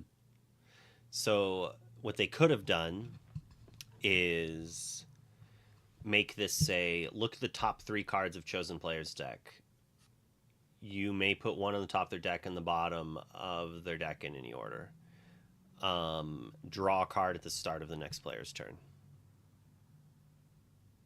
So that way you don't get the instant power. If you top deck it, you don't get to go, oh, dig deep, win. You're delayed a turn.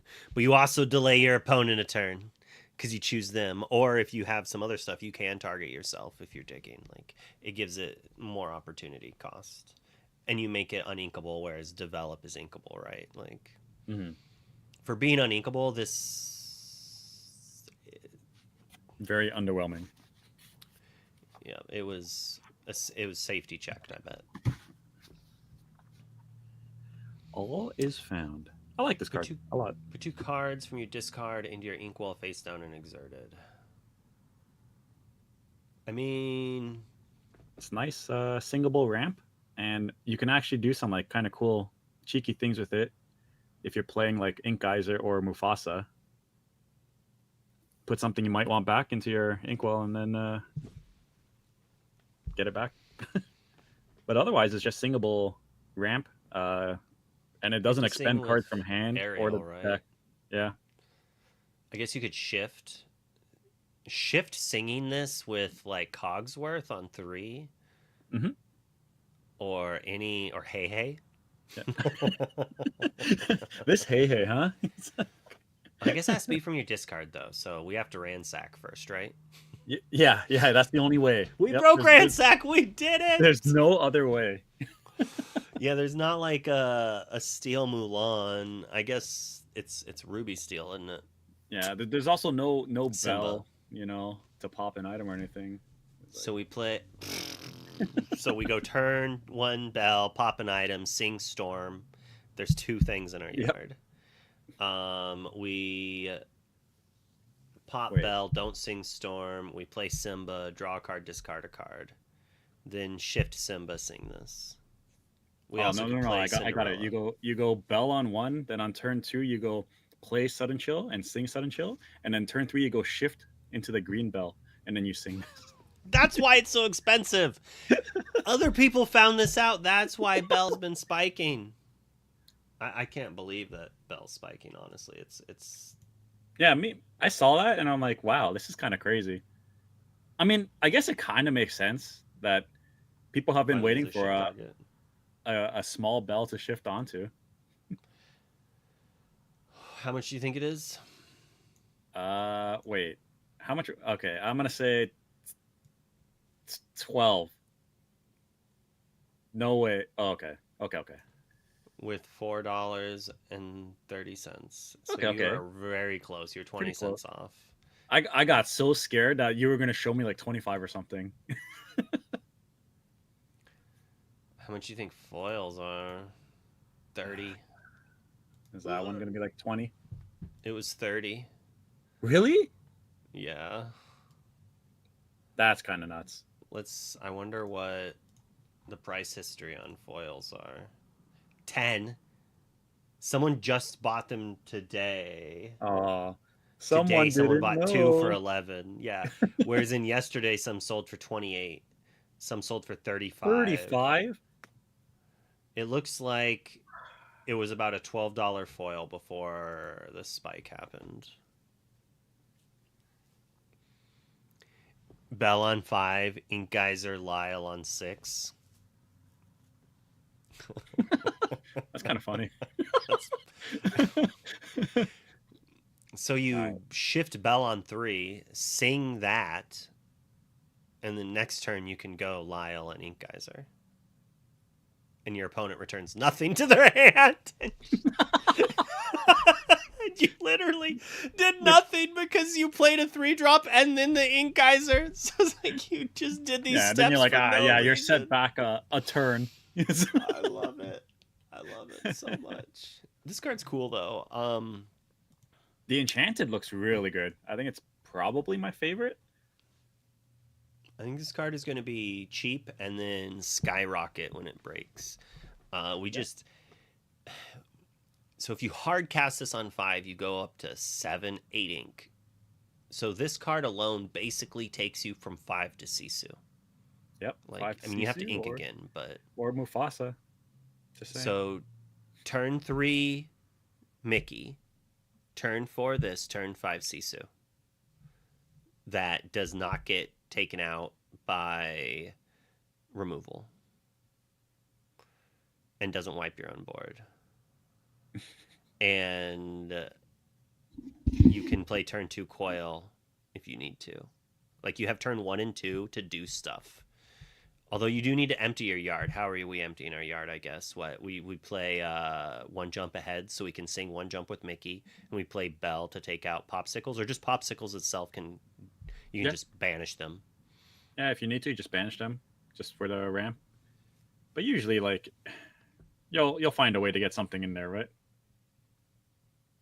If we do turn 2 ramp, so we go turn 2 we're at 3, turn 4 we're at 4, so we what play Tremaine or not Tremaine, we play Tala, Hmm. and then on turn 5 or on turn 4 we have 5 ink. We sing How Far I'll Go and then play this. Yeah. And so on turn so 2, 3, 4, 5. So it's still a turn 5 Sisu. Like just one ramp allowing us to play this on turn 4, we can Sisu. So if we go turn 2 ramp into playing the Tala, we can also How Far I'll Go. And we get to maintain the really busted turn 2 ramp over turn 3 ramp. It depends on how much we need coil. Because if we do coil on 2 and then have Mickey and Fishbone, but I'm just assuming Mickey's not going to make it the cut, and we're just going to play turn 2 ramp and Fishbone Quills. Yes, probably. Also, it's a rare, so it's guaranteed it's going to be like $25, like Genie, right? Yep. This might make Mufasa good again too. I think that's what I'm most excited for. Is like this in a Mufasa deck can be like pretty spicy. What about Blurple with this? Because you fill your discard up with the 1-drops that draw cards, and then Yeah, Elsa can sing this the turn after she takes something out. yeah, because sometimes in Blipple you actually do get a little bit stuck sometimes at Yeah, you like need to go 5 from or like 6. 5 to 7 for the Hades and Elsa. So you could just like, yeah, maybe there's potential with this card. Yeah. And I'm gonna go use the bathroom. I'm gonna let you handle this one all Uh, on this your own. there's a easy 1-star pass. Garbage coil. But yeah, this is perfect. Yeah, it's the card everyone's like talking about, right? It's like 2-cost inkable item, and then during a turn, whenever a card is put into your inkwell, you may give a chosen character -2 strength for this turn. I feel like everyone knows about it. It's amazing in Ruby Sapphire. It's amazing with Sisu, Medusa, Brawl. It's pretty good, I'd say. Um, I don't know. Just the fact they made this like inkable as well compared to like some of the other coils is kind of crazy. It's yeah, I don't know. The downside, I guess, is you have to be inking a card um, from hand usually to trigger it. So later game, if they're holding like a bunch of removal or important cards and they don't want to ink them, they can put them in like a bit of a bind. Um, but otherwise, I mean, usually you're fine to ink one card and then remove something on the board. There's like a few cards that might require double inking to remove. But the crazy point is, or the crazy part is, that it's like easily possible if people start playing Fishbone again, or All Is Found, like we just Just talked sing, about. just Yep. sing this with Maui. Yeah. Yeah. And it doesn't even use cards from your hand for that. So it's just like a free -4 or -2 and 2 if you want for Big Sisu or something. Like, yeah, it's this is definitely a card that exists now. Like, when are we getting a card that is like 4-cost card? Put the top card of your deck into your inkwell. Look at your ink. Put one of them into your hand. Ah, that's kind of cool. Make it a song, and it's pretty good too. Yeah. Yeah, Greystone Dragon's a good one too to do with this. Or imagine if like this All Is Found cost 6 and it said put 2 into your inkwell and then return 1 to your hand. Mm. Like they've been pretty safe about that. Like Lady Tremaine is kind of like slow, weak, and uninkable, but like she's so cool. I want to play Lady Tremaine cards. I want them to nerf Flaversham and buff Lady Tremaine. Make it calls me a 4 of staple. I Like, mean, that would be cool. I like that card a lot. It's like one of the few one-cost songs, right? yep. It calls me. So this But yeah, is what, 4-star? It's definitely not 5-star because you're yeah. not It's playing it in every Sapphire deck. yeah, for it's in the sure. same vein as like Bell and stuff, right? Like you're playing it in the item decks, and then even further, you're playing it in the probably only with red, maybe green or emerald, um, Yeah. because those are the only two that can actually make the best use out of the -2 strength. You basically just have to build around this card. And Yeah, when you do, it is a 5-star card. yeah. Like you're not gonna throw this into like Blurple or something. So this card is also an item, but it costs 1 more. It's cute. Look at it.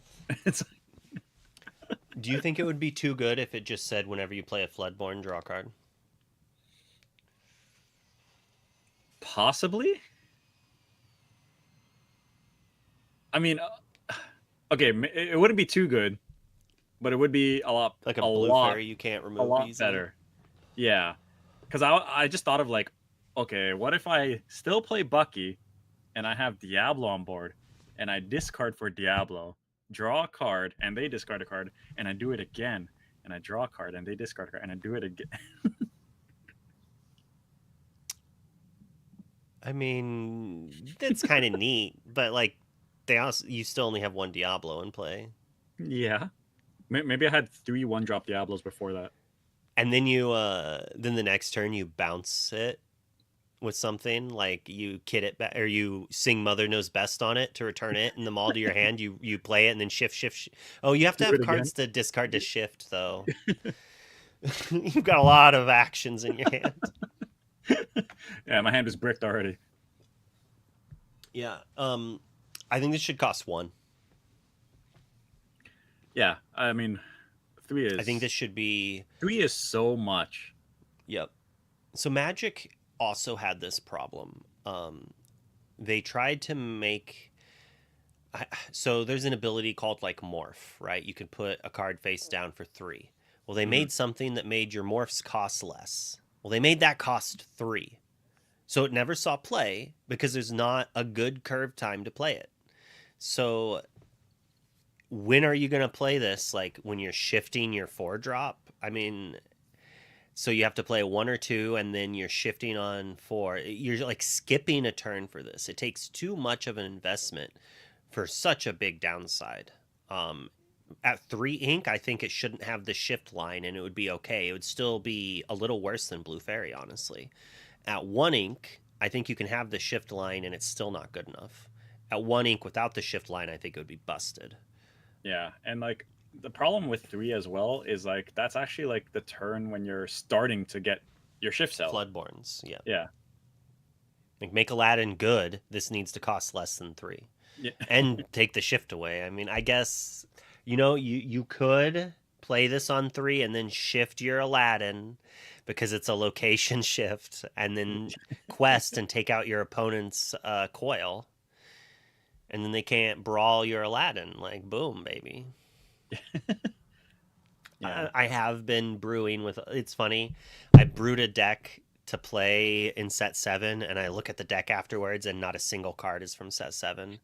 But like, I would never play the deck in set 6 meta. But it's geared for this because it's playing the shift Aladdin, and I was like, hey, let's do it. And it's like, and maybe it would be good in set 6, but it's using mines and library and then fairy ship.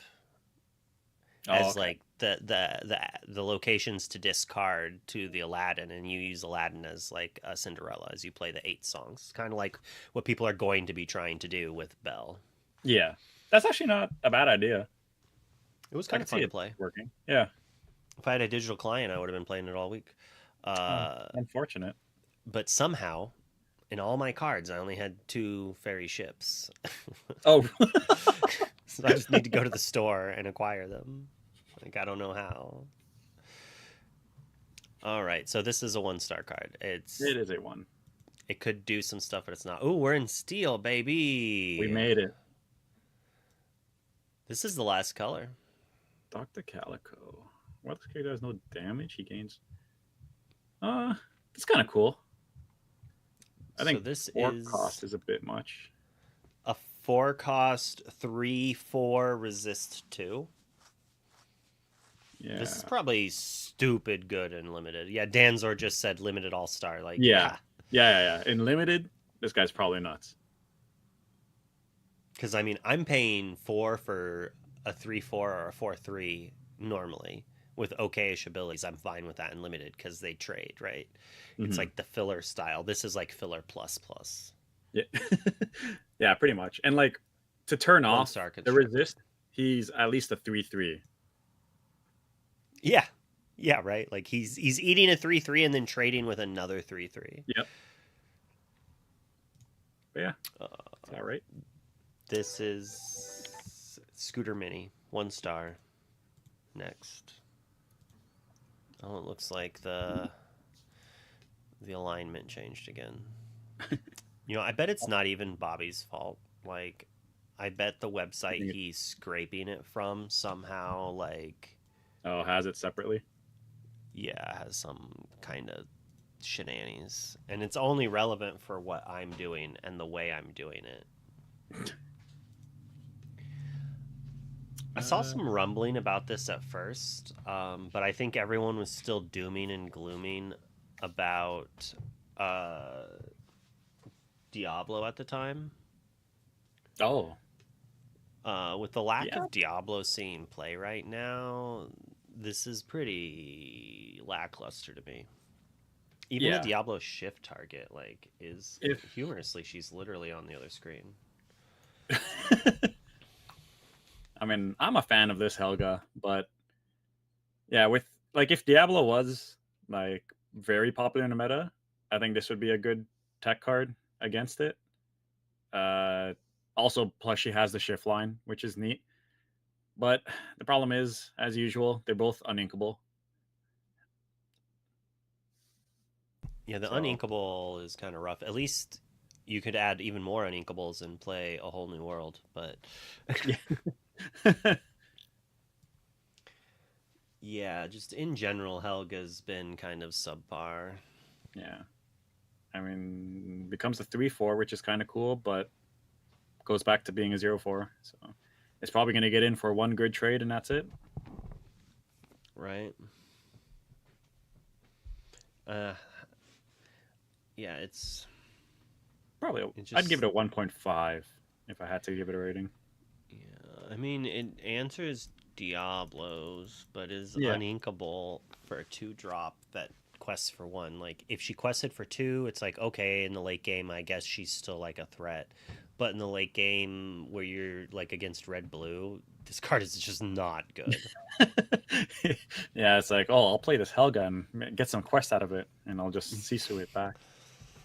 Yeah. Bolt, one of our shift targets. 1/3, whenever it quests. If he has no damage, you can draw and discard 1. It's all right. I mean, a 1/3 shift target Did the is thing okay. really shift again? Although it looks like it's still on there, but it did look like it moved a little over. Oh, no, it didn't. I'm just crazy. No. This is the shift target, yeah, and it's better than Huntsman, right? Like, Yeah, it's got like an okay effect. Like it literally, it has to be better than Huntsman, because for this to have damage on it, Huntsman would be dead. He'd be banished because he's a 1/1. Yep, So he's a it's like 1/1. yeah, it's interesting to see a rare from a set get uh, creeped out by a common.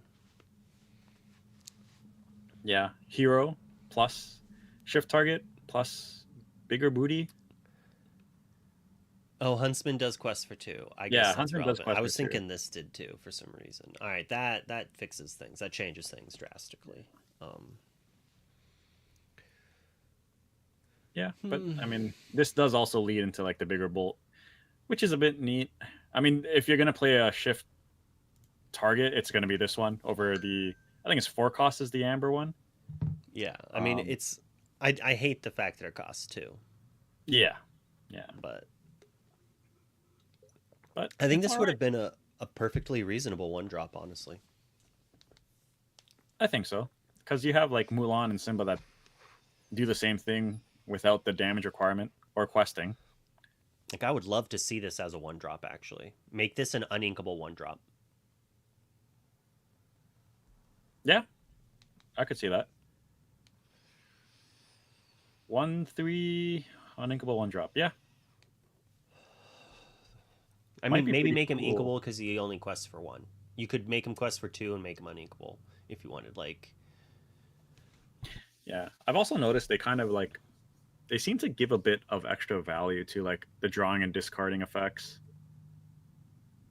yeah. Uh, I don't like So it's we like talked about it before. There's not like much that you can there's make no use of the payoffs discarding yet. part. Yeah, there's no payoffs yet.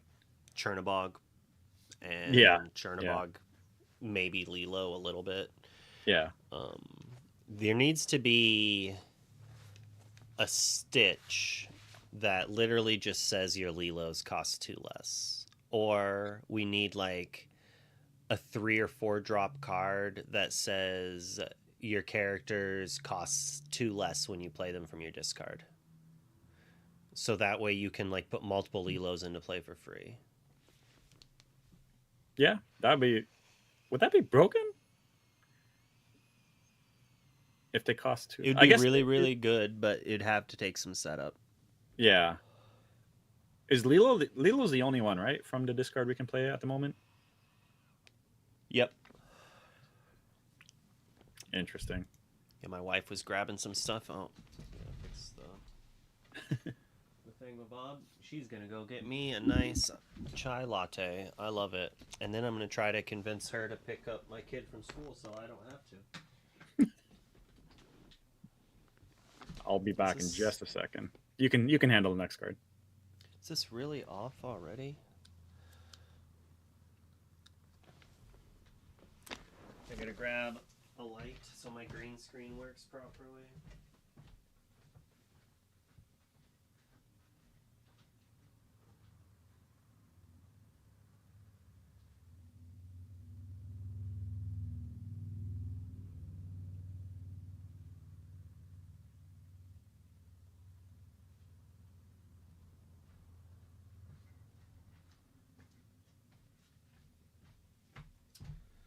I bought this 6-pack of these light pucks, and their battery life is just not what I want them to be.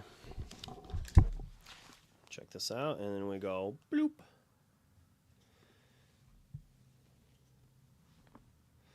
It's kind of cool, right?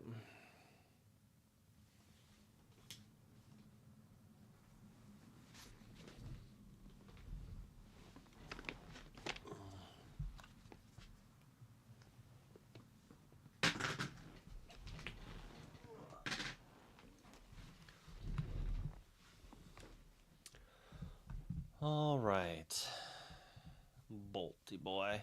Yeah, 2 stars. Move on. Hey, hey, we've got a. This is what you shift Hey, hey on. This is probably what I would shift it on. I didn't realize we had just a 1-cost shift target. Oh, this is more Gandalf here. I'll take the hair down for you.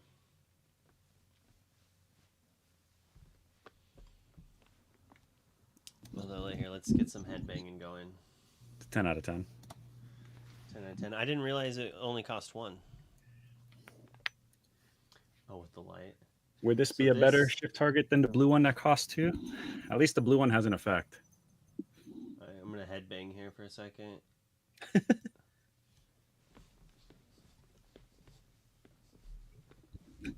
Although I want the beat to drop to really headbang.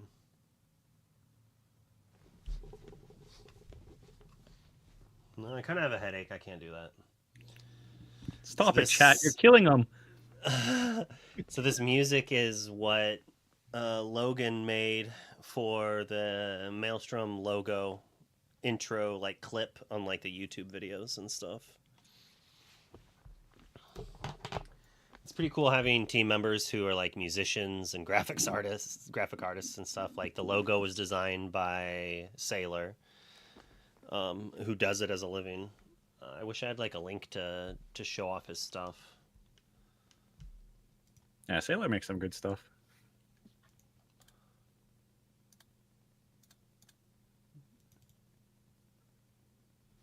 Gotta like sneeze. I gotta sneeze.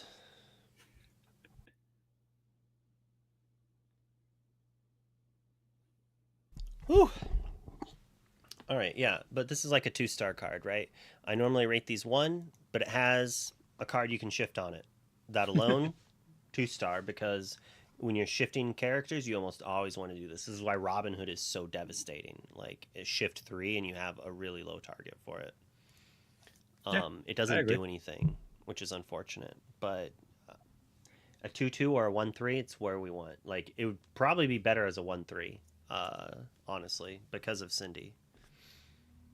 Yeah, me drinking a chai latte? No. Name a more iconic duo. During your turn, when a card is put into your inkwell, this character gains resist 1 until the start of your turn. So this is like a reverse zipper. Because zipper is like you ink something and any character you control gains it. I think it's also only once a turn too. Yeah, I think zipper is once. This triggers multiple times. Yeah, this try is actually, it's kind of interesting. You can give your board resist. You can boost one thing up by 1 or 2. It's only this character though. Oh, is it this character? Yeah, that's why I said it's the reverse of zipper. Okay, never mind. If this could target any character, this would be I thought it was a budget. Let's see. Whenever this card is put in you build this card.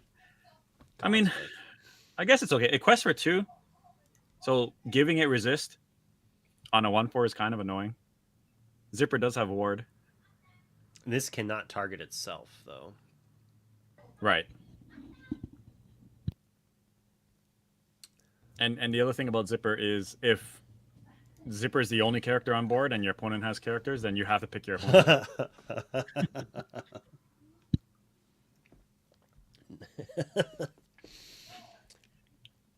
So, this card's problem is that you want to quest with it, and ramping is normally not conducive to questing. Like, because you're ramping is you're taking a turn off for a heavier payoff, and questing is not that, right? Like, but this could be good in ramping if the stats were reversed. Like, imagine this was a 4-1. Like, you might even play that, right? You play this, and then next turn you ramp. Like, you ink, and then you ramp, and then you could eat a 2-butt. And probably still not good enough then, honestly, but No. it's cute. I like the concept. A little too safe. I'm gonna give it a 1-star. Like, I'm literally rating this as a better card than this. I mean, I will say it's pretty annoying to deal with through challenging. I guess it is till your next turn. Yeah. But at that point, like, I guess let's look at it this way. If it was just a 3-cost 1/4 that quests for 2 with resist 1, is that good enough? Because that might be good enough. Maybe the thing that gives it a little bit of a boost could be the hero princess tags. Because I'm assuming you're playing this in like an aggro kind of deck or something, right? Where you could have the heroes and princess matters. And I think like one of my favorite cards that doesn't see play yet, because it requires that, is the villain Hans, right? I think it gains 1 lore if you have one, maybe 2, probably only 1. If it was 2, it would see play, but It's 1, yeah. and that's something like some reach in colors that don't have it is like not bad, right? Yeah. And it's inkable. Yeah. So maybe. There's potential, I think.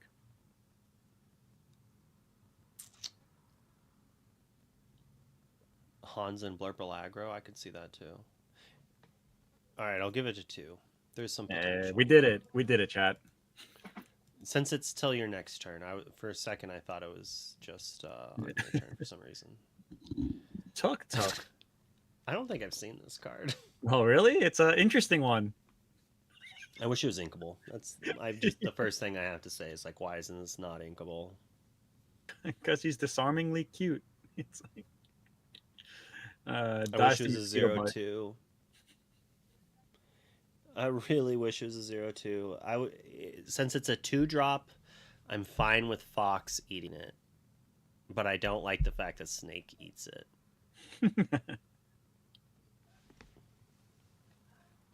Yeah, I mean, it's cool, but I don't know. And Bell also eats it. Yeah, it dies to anything with 3 or more, which is usually what comes down on turn 2. And the resist 2 is nice to stop things like Storm from killing it off, but that's also lets you storm your own character. Probably it, right? Like, I think the fact that you can play it and then sing Storm with Bell on it to draw a card against Ruby Sapphire is actually not a terrible concept. Although you could just storm the Bell, but let's not think about that. Storm Bell, or if I'm playing like Amber Steel or something, I could play Simba as a bodyguard instead and heal it up. I could. It's like really close to Simba. It gets banished by like the same cards that banish Simba, but it's not inkable. Whoa! Mosquito Bite does not banish Simba, sir. All right. You're right there. If Mosquito Bite starts seeing more play, that's a good thing to have a 1-cost answer to this. That's not great against other things, really. But like, I feel bad if that happens at like a locals or something. It's like... You're like playing Mosquito Bite because you're playing some weird like Diablo pile that just needs the actions in some non-steel color combination. Yeah, but, the Pirates Me, right? That one and stuff, you know. Exactly. But you're also playing steel, but this would be the answer, right? Because this doesn't die to like it doesn't get banished by most of the steel removal in that deck except for strength. Amber has a 2-cost 0/5 that you would almost always play over this because it lives through the 3/3, it lives through the 4/3, and you draw cards off of Rapunzel. Yep. It's kind of insulting when you look at it next to it, like when you look at them next to each other and they're in the same set. I think the other one might even be an uncommon. Maybe it's I'm pretty sure the other one's uncommon. Okay, but this one's cuter. That is true. Yes. It's like the value is there are times that like my opponent has 4 2-strength characters in play and I have this protecting a 1/1, whereas if I had the prince they could take that out instead. There are scenarios that this is better 1,000%, but should this have been a 0/2? 0/2 I think would have been nice. 1 star. Not a $10 rare. Agreed. No. This one's kind of cool though. So whenever one of your characters challenges another character, if it's a second challenge in turn, you gain 3 lore. So it's probably not a card you're gonna keep on board to get its effect, but it's probably gonna be a card you keep in hand until you have 2 challenges ready to play it. It's like 3 lore is kind of cool. It's like the location. It's a secret action. Like Cove. It's like a secret action. Although Cove has its uses to do otherwise. Mm-hmm. I always like the ones that Luke does. He spends more time trying to come up with what would make a bad card good, including making fantasy cards. Well, I mean, You know, You got to right? help people figure it out because Yeah. these cards could exist, right? Like eventually a card like this might be printed and then it's like, "Oh man, I remember I've got this stack of this bad card just waiting for this. Like my ransack, my foil ransacks are finally ready to be played." But yeah, 3 cost is a bit much for this too. Danzor. It's like I realize you could have just quested instead. Yes, Yeah. yes, but this is It the type of card that it's designed to replace the to reward you for challenging, to make it that you got what you would have got if you quested, but you also answered their characters. Yeah, and it's like it's probably made because of like the whole Ruby Steel being pushed as an archetype, right? That's what it seems to shine with the most.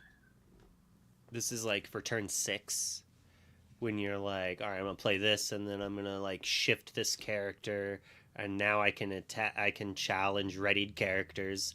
I'm gonna challenge that. Now the rest of my characters can challenge ready. I'm gonna go boop boop boop boop boop. But it is only 3 lore, so I think Yeah. this should cost 2. It's also something that is kind of like if it stays on a board, it has to be removed, right? Or you just don't quest for a turn or two. It's like Calhoun, Yeah. but not attached to a reasonable, hard to answer body. Hmm. Sounds about right. 1.5. Razul, Razul, Razul. Too many Maybe. cards rhyme with Jolene somehow. The song. This card's probably just a one, but maybe if items and Jafars become in abundance all over the place, then could be cool. I mean, on turn 4, you can play Jafar, play Razul, answer their coil pass. Um, this card should quest for 2. Or be a 2/3. Yeah. 2/3 quest for 2 and 3 cost inkable. Yeah, it should. And a mentor. And be called Benja. And be called Benja. But Jafar Matters is like an interesting concept, especially if we're going to get some more cool Jafars in next set. Yeah. I think this is a 2-star card. Like, there's potential. Items seem to be something that needs to be answered in the next set, and this might help do that. Speaking of Yeah, speaking Jafars, of Jafar, this one I actually like. He's basically a crab, steel crab. yeah, that has Shift Jafar synergies. Yeah, and quest for 2. I think this card's good. I will be acquiring foils of it, I think. I think so too. I think it's pretty solid. Especially like you just said, if next set we're going into some Jafar heavy stuff, surely there's going to be more shift targets or more synergy. So it'll be interesting to see. How high do you think Amethyst Jafar is going to reach? I I'm kind of scared actually. I'm scared. I'm scared they're not going to know the power level and they might print something like crazy stupid. I hope so. I don't have foil Jafars. Yes, stock up on your Jafars now, everyone. We do not give financial advice. Yeah, We this is give not humorous financial advice. speculation.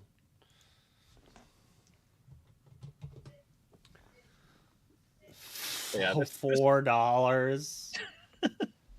Wait, for foils or regulars? Regular Jafar, the cheapest on the market, is $4.62 with $1.31 shipping. You could probably find one for around $5 if you're lucky.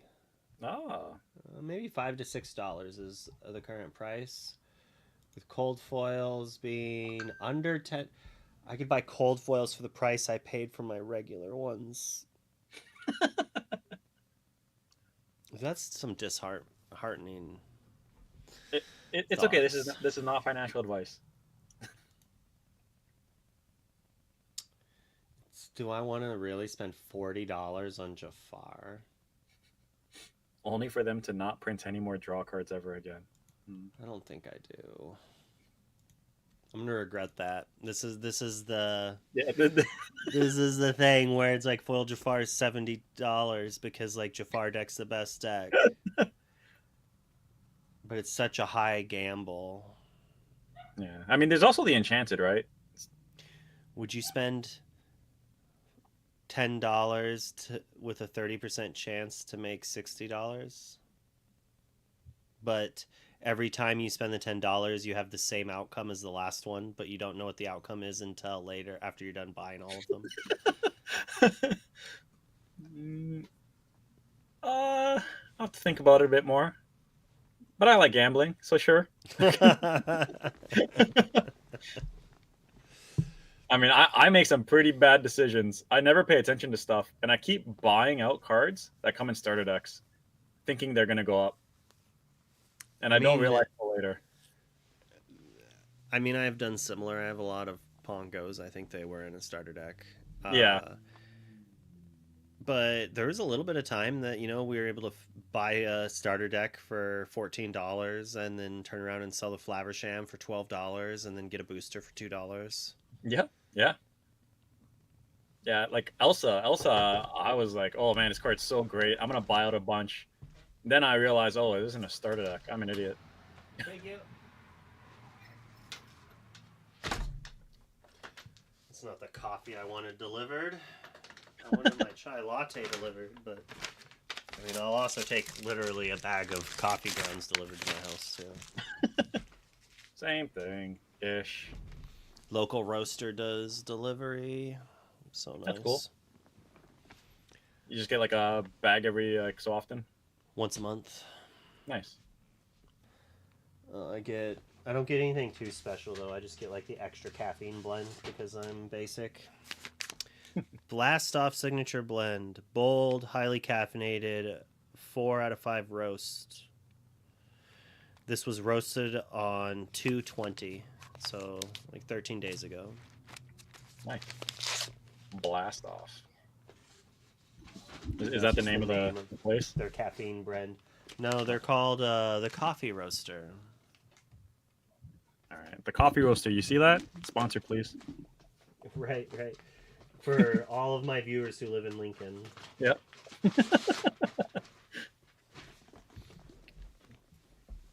He also hates movies. I do hate movies. That's not true. I don't like rewatching movies. Or anything, really. I do like this card. I think it's at least 2 stars. It is like a crab style card, and yeah, we already had like a 2-drop Mickey that did the same thing, but its body was so meh. Yeah. And this one, like quests for 2, doesn't get hit by a naked brawl, and while it does get eaten by steel removal, which is lame, you can at least maybe get more value out of this one, and like this is what you want with your Diablo ones, right? Yeah, I think it's all right. Next is the Tiki Taki Relentless Crocodile. I think this is a skip. Yeah, it's a evasive killer. Woo! So we'll look back at it. If this was a 5-cost 5/6 evasive that quests for 1, do you play it? No, I don't think so. I mean, in set 1, I would have. Yeah, I can't even defend it with its tags. All it has is Storyborn. I might even have played it in set 2 as a Minnie Mouse answer. Peter Pan. The Peter Pan with evasive's not a pirate, though. Yeah. Yeah, it's 1 star. Too many hoops to jump through to make it playable. Kakamora, Band of Pirates. I like that you got the history of these guys in Moana 2. Yeah. Instead of just being some random coconut pirates. Yeah, well, you have another pirate. This character gains Challenger 3. So it's essentially a 4/6 for 4 if you have a pirate. It costs 3.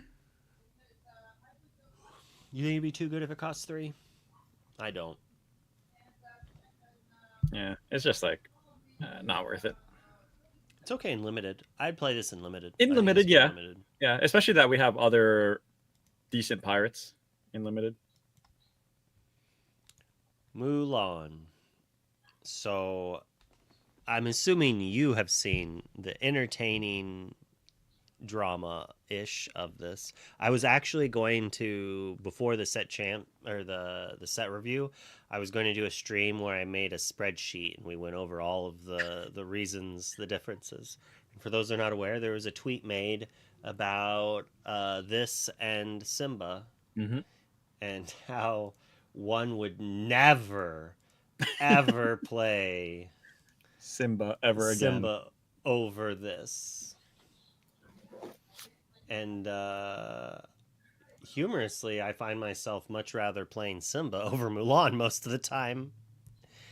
Um, well, yeah, I mean, only Simba activates Pride Lands. You would play them both in the Pride Lands deck most likely because that ability is good with Rockstar. Um,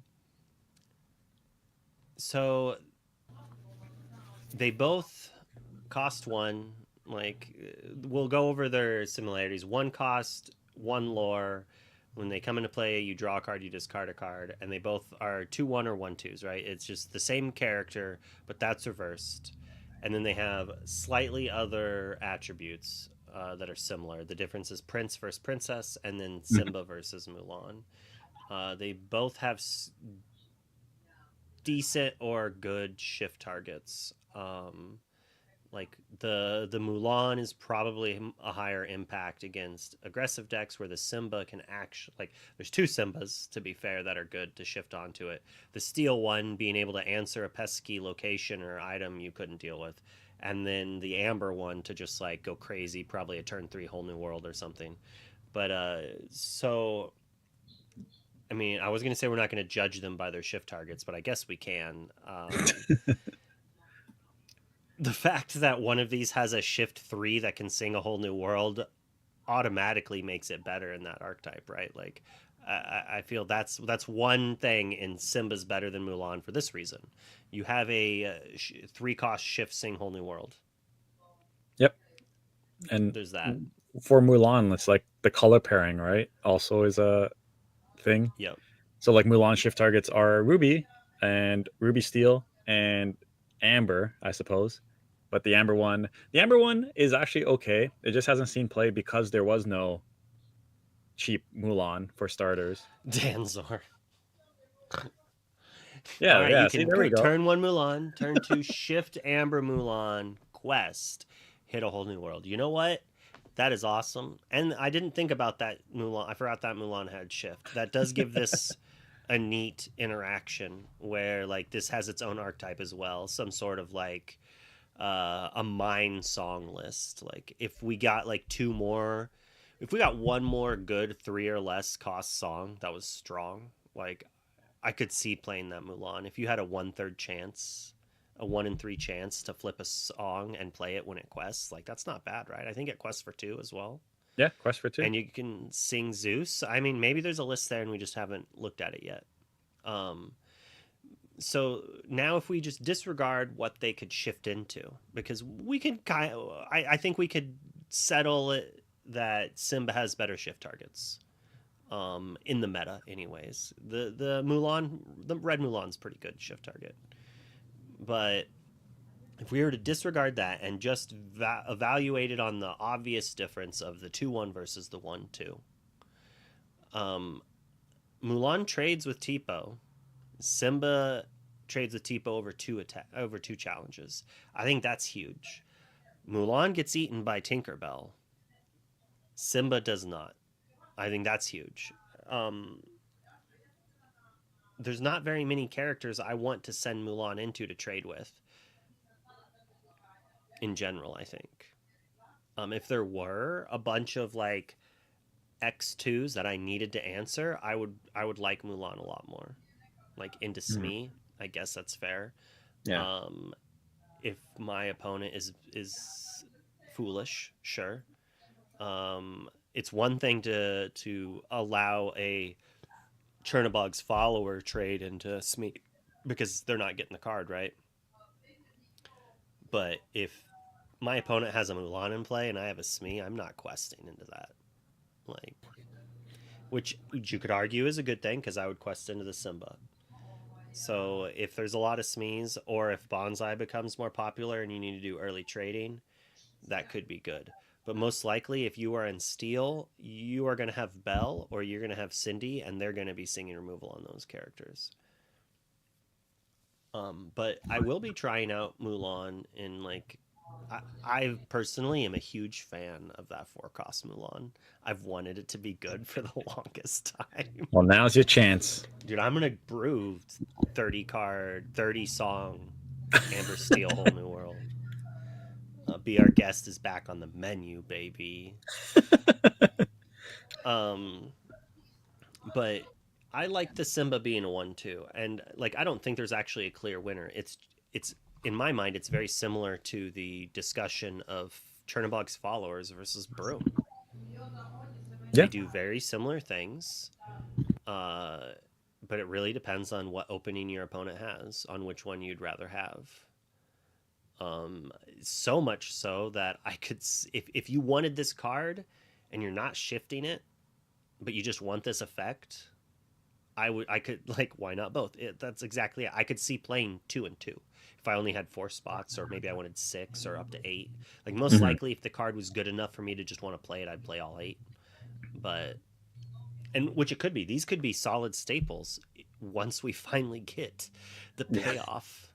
That if we ever get some discard payoff, then it'll be great. Yep. I want flashback so bad. I want flashback. Oh my goodness. One of my favorite abilities. Imagine like if Fire the Cannons, if they made a new Fire the Cannons that was like a 2-cost uninkable, deal 2 damage to a character. You may pay 3 to play this from your discard. If you do, put it on the bottom of your deck. Sounds pretty good to me. We need more of those. And it allows you to not tempo out, right? Like it's we need more forms of card advantage that are not just draw a card.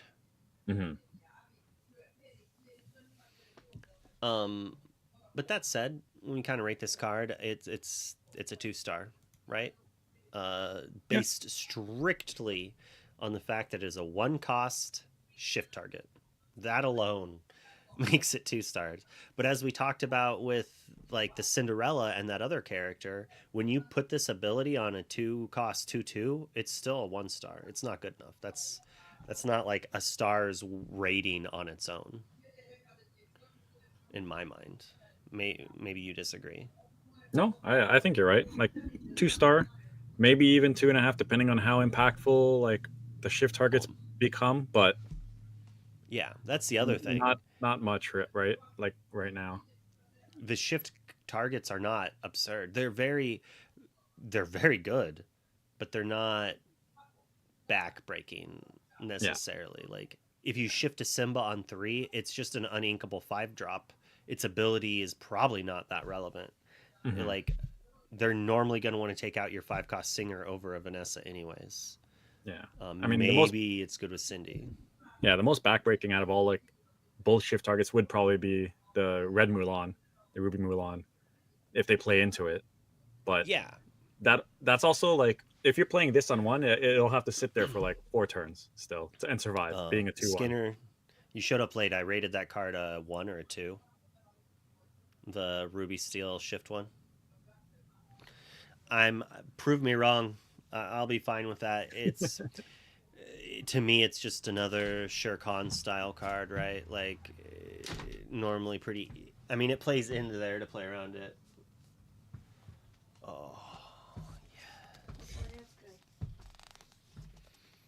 I'm such a basic girl, basic bitch. Whatever form of that expression you want to use. All right, but I think we're done on Mulan. Man, I'm definitely gonna brew up an Amber Steel Mulan deck now. You're so excited now. I am. During your turn, if you have a character named Miss Bianca or Bernard in play, do we have a Bernard? Yes, I think he's Amber, and he's the one that like readies a character at the end of the turn. But I thought that was a gopher in the picture. I thought Bernard was actually a mouse. Oh, you know what? I'm thinking of the art now. He's wearing the raincoat. Yeah, It he is has the the mouse raincoat one. on and everything. Yeah, but yeah, I think this is kind of the same vein as the Croc we just saw. It's like even more limiting in its restriction to get evasive, but it's cheaper. So it's a 3 cost 4/3 with potential evasive, but I just don't think it cuts it. Yeah. I mean, I play it in limited at 3 cost 4/3. It's like a Yeah, yeah, reverse yeah, wardrobe. yeah. Trades with wardrobe, 1 star. Yep. Wardrobe killer. 3 star limited. Yeah, wardrobe killer. So I would have put this card at 3 star when it costs 2 less for every ally you have. Although I misread it and thought it cost 1 less for every ally for some reason. Like, but I don't think I would want to pick like a 4 cost 5/5 quest for 1. But it sings for 5, so Yeah. it's interesting. Sings for 6, right? I mean, it sings Whole New World is what I meant. Yeah, yeah. I was gonna say the difference between 5 and 6 in like Amber Steel is probably nothing, right? There's nothing. Isn't there a The only thing I Sapphire can. song that returns an item or something? Like 2 Yeah, yeah. items from a Treasures discard? Untold. It returns like 2 items. There's that, and then what? Pirate's Life are like probably the only 2 relevant. Yeah. Tipo, this Whole New World. Is that good enough? Maybe? I mean, you are adding characters that quest, right? So, like, your ramp is characters of sorts. Yeah. It's kind I of mean, hard for Sapphire to actually answer this, right? They have to double ink and brawl, or double ink Sisu yeah. on turn 3-4. And if we're T-poing it, like, this could be the way. Yeah. But The only imagine thing is like it's 1. It quests for 1. Is it really a threat that Ruby Amethyst or Ruby Sapphire needs to care about? it sings Whole New World. That's the only reason. Yeah. I'm playing this because it sings those songs. It's the only way I could see myself wanting to play it. Yeah. Okay. Skipping I didn't mean to. I actually love Blast from the Past. I didn't mean to skip it. I'm sorry. Blast from the Past is actually crazy in puppies and the Queen If Duck. it went to if it went to play, if it only went to Oh, play, okay. If it went it to would be play, good. how crazy would that be? It wouldn't be that crazy, honestly. I don't know. Getting a bunch of stitches on board sounds kind of crazy. Maybe it would have to cost more, but Yeah. Or even getting a bunch of the queens back and they all have ward. It's that's kind what of it annoying. should too. say is each player names a character, and then each player returns all characters with both named. So then, that would be kind of. then it's like kind of tricky, right? It's like, oh no, they've got a dragon in their yard, but I've got like the 3-drop to draw card. So at least I'm going to draw a card off them naming Maleficent. Can you imagine if you're playing a mirror match? It's like, oh, you don't have the goat, so I'm going to name Merlin, and Yeah. like, And then you know what? I'll get the Mims. But yeah, Bianca's like kind of cool. Ooh, It's like and a since- 4-cost 5/5 that sings, so it's like all right. and since active player would name first, it would like give extra layers. All right, we're over. This card is a 2-star. It has some potential. Yeah. It's not great. It's probably good and limited. A 4-cost 5/5. Yeah, yeah. I mean, vanilla has the vanilla stat test. I play this 4/4, in limited yeah. and not constructed. Mhm. Maybe if there was a shift 4 or 5 move, like if the 8-drop Mufasa had shift 4 or 5, like maybe Oh my goodness, that would be Maybe. so crazy. shift it, quest, ready your ink, play another character. It's probably best Mufasa does not have shift. But Yeah. when are we going to get a card that gives everything shift equal to its cost -1? Or every character gains shift equal to its cost -2? Like, I think that's a fair card. Could be. That's the great thing about like a new game, right? Is like there's so much room to expand with like different mechanics and stuff. This card's fun. I like things that play things for free. Yeah. Works really well with like Doc. I think Doc's like the number one thing that stands out to me.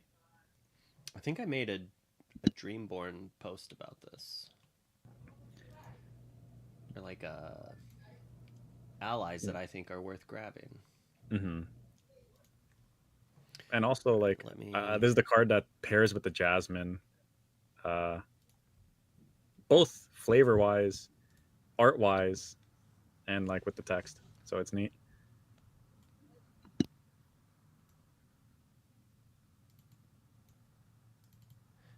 Oh, come on.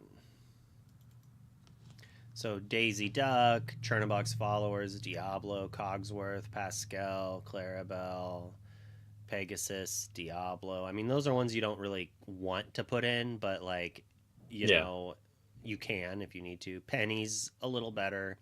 The Troubadour is not fantastic, but at least like if you're going Aladdin theme, you could swap out Vanessa for that and still be able to afford to play Zeus, which you can sing Zeus with Aladdin and still get his ability. Well, one of his abilities, right? Like you still get the positive on your ally characters. Yep. Blue Fairy is an ally, so if you're doing some other shenanigans, maybe that's a thing. You can put in. I thought the Aladdin was an ally, but he must be a hero. Yeah, he must be a hero. I don't see any Floodborn characters you can put. Oh, you can put Diablo into Oh, trigger Diablo's Blue kind of Fairy, funny. you know, in your 3-color deck. But yeah, Yeah. I mean, that's neat. LeFou to ready the Aladdin and not get the pump. Yeah, I think LeFou's really interesting. It means you're in red steel though, but that's an interesting one. Lumiere, give double pump. Chicha, if you're ramping somehow, probably Nombo, but Tipo is an ally, so you can turn 3 play the Aladdin, and if you're emptying your hand with Tipo, then the Doc is better. You can play him with the Cobra, which is okay-ish. I mean, if you're in Doc Cobra, questing with Aladdin, putting Cobra in, discarding card, play a 2-drop, play Doc, draw 2. Like, that's not bad. That is not bad. And then Smee's also like you have a decent amount of steel purple cards that are like kind of playable. Like you're already going to play these probably. Yep. Maybe a Cogsworth is okay, but probably not. I mean, it's a 2-1 with Aladdin in play. And then you got the Tinkerbell, the cow. If you wanted to like putting in Clara Cow is not bad, honestly. It gets rid of the negative I said about how you don't want to play expensive shift targets because you're not paying for it, so it's free, right? So it feels less bad to shift Clarabelle on this than it does 1-drop Clarabelle. You can also put her into play for half free, pay 2, destroy something. Yeah. This is probably one of the big ones though. His kit is pretty good. Yeah, it's looking like if you were gonna play the Aladdin, it's gonna be like Emerald Steel, or it's gonna be like Amethyst Steel. Little John's not bad. Yeah, Bodyguard plus Evasive Killer. So yep, and then Tinkerbell just like so you can quest with Aladdin, put Tinkerbell into play, and then shift Tinkerbell if for some reason you need it a turn earlier, like you just can't get to 6. Kind of mid. Yeah. Bonsai, but yeah, there could be a good steel amethyst list, maybe steel amber, but really not very many good amber ones. Yeah, and of course the biggest things is he's uninkable and he's got 2 strength, so otherwise, yeah, 2-star. The Singer Gazelle is an ally 3, but then you're playing Singer Gazelle. Maybe it could be an okay thing there, and just overwhelm with Singer 3s to then like sing Whole New World, quest with this, put things into play again. Speaking of singing a whole new world, and speaking of 2-star cards at the same time, Bagheera is kind of cool. It's like grab your swords on a body, sort of. But your opponent Also, chooses when to make it go off. exactly. So it's all up to your opponent on when they want to swords their board. So they could have no board afterwards or before that. Like, who knows, right? The bodyguard is nice to kind of force that and keeping your other stuff safe, but This it's seems there's a lot of ways to play around it, right? this seems very, very powerful in the like the Amber Steel Mines aggro list mirror match, Hmm. where it's just like, haha, like I'm ahead. Like, if you are ahead, this is like devastating. It's not a fantastic catch up, but it can let you catch up. Like you can play this exerted and then like challenge with some Calhouns or something, and or end quest with Smee, and then like it's harder for them to answer it all. Yeah, it's also nice that it quests for 2 because it fits in extra well It'll into those decks, right? Yep. And sadly, Brandon, it only triggers on your opponent's turn, so you can't actually answer. If you could banish this on your own turn, like that would be a lot better. Yeah, that would be not like swing into something and just deal 2. Deal 6 to one thing and 2 to everything else. Yep. Like, and honestly, I think it should have. I really think it. Like, I think this has the stopgap of during your opponent's turn to balance it, right? And I think if it didn't have that, this would be worth a legendary slot. Yeah. The But might be other, too I guess, good. redeeming thing is like sometimes there is no playing around it, right? Maybe your board's just big, and your opponent slams this down. It's like, well, all my 2 willpower characters are just dying this turn. I guess I could ignore it in quest, but maybe, like you said, usually if you're playing it well ahead, it's gonna keep you ahead. Yep. I kind of like this Gantu. This is the Giga Chad Gantu. Look at him. Look at that walk. That stride. It's like I don't care about my friends back here in the background. Good Yeah, luck this- jumping over these gaps and making it past the rock. Yeah, he can just step right over them. He doesn't need to jump. It's like- With that smile, it's like he put the rock there. Yeah. It's like Yeah, you like- as a team need to come together to overcome this obstacle. I like this guy. He's pretty cool. He's like almost like a Pete-ish. He's extra Pete's. Yeah, he's like extra Pete's. Pete. Uninkable, costs 1 more, 2/4, but when you play him, no singing songs, and if you do play actions, they just cost 2 more, or items, actions or items. Imagine you are playing Steel Song and your opponent plays turn 3 Pete, turn 4 Gontu, turn 5 shifts Pete, and then sings like Zeus with the Gontu. What are you doing? Like, you can sing again, but if you don't sing, they cost more. You probably lost at least one character. Actually, you can't even sing, right? It just like locks you out because the Pete, you can't sing due to Pete, and now your actions cost 2 more. You're just locked. Like, I feel Amber Steel just gets beaten by Green Steel mid now. And you don't even have to be all pirates to play that shift line. I was not all for the Pirate Pete as much, but like it is a silver bullet at just like knocking an archetype out of the game. Yeah, it's Right. huge. Yeah, you talked about the Pirate Pete before already on your review, but like it against Amber Steel, this plus that is just it's devastating, right? And like even against like Ruby Sapphire, this card can cause some problems, right? Like 5-cost brawls or like 7-cost, or sorry, 9-cost B preps. It's like it's like it's nutty. And like popsicles become 3, dimes become 9 as well. Yeah, it's pretty good. Yeah, I mean, sure, the downside is a quest for 1, but it does a lot of What do other you stuff. think about the people are gonna screen grab it with the 4 stars, being like, "See, these people said it was fantastic." Yeah, I think you rated it too low. It's supposed to be a 5, but it's Oh okay. yeah, my bad. Yeah. Honestly, this Mickey obviously flavorful. probably just dies to like any gust of wind. At But least his it costs effect's really 2 cool. instead of 4. Yeah, his effect is really cool. Like if he survives 1 turn, and there's a character on the other side, it's it must be so scary as the opponent, like facing this down, like looking at your hand. It's like, I can't remove this. What if I play a character? Does he have a way to like make it challenge it? Yeah. I mean, imagine you play. You're on the play. You go turn one, Cindy. You pass the turn. They go turn one, Daisy Duck. And then they're like, "Ha, you're not gonna hit my guy." And then on turn two, I play Mickey Mouse. I pass. You're like, do you quest with your Daisy Duck?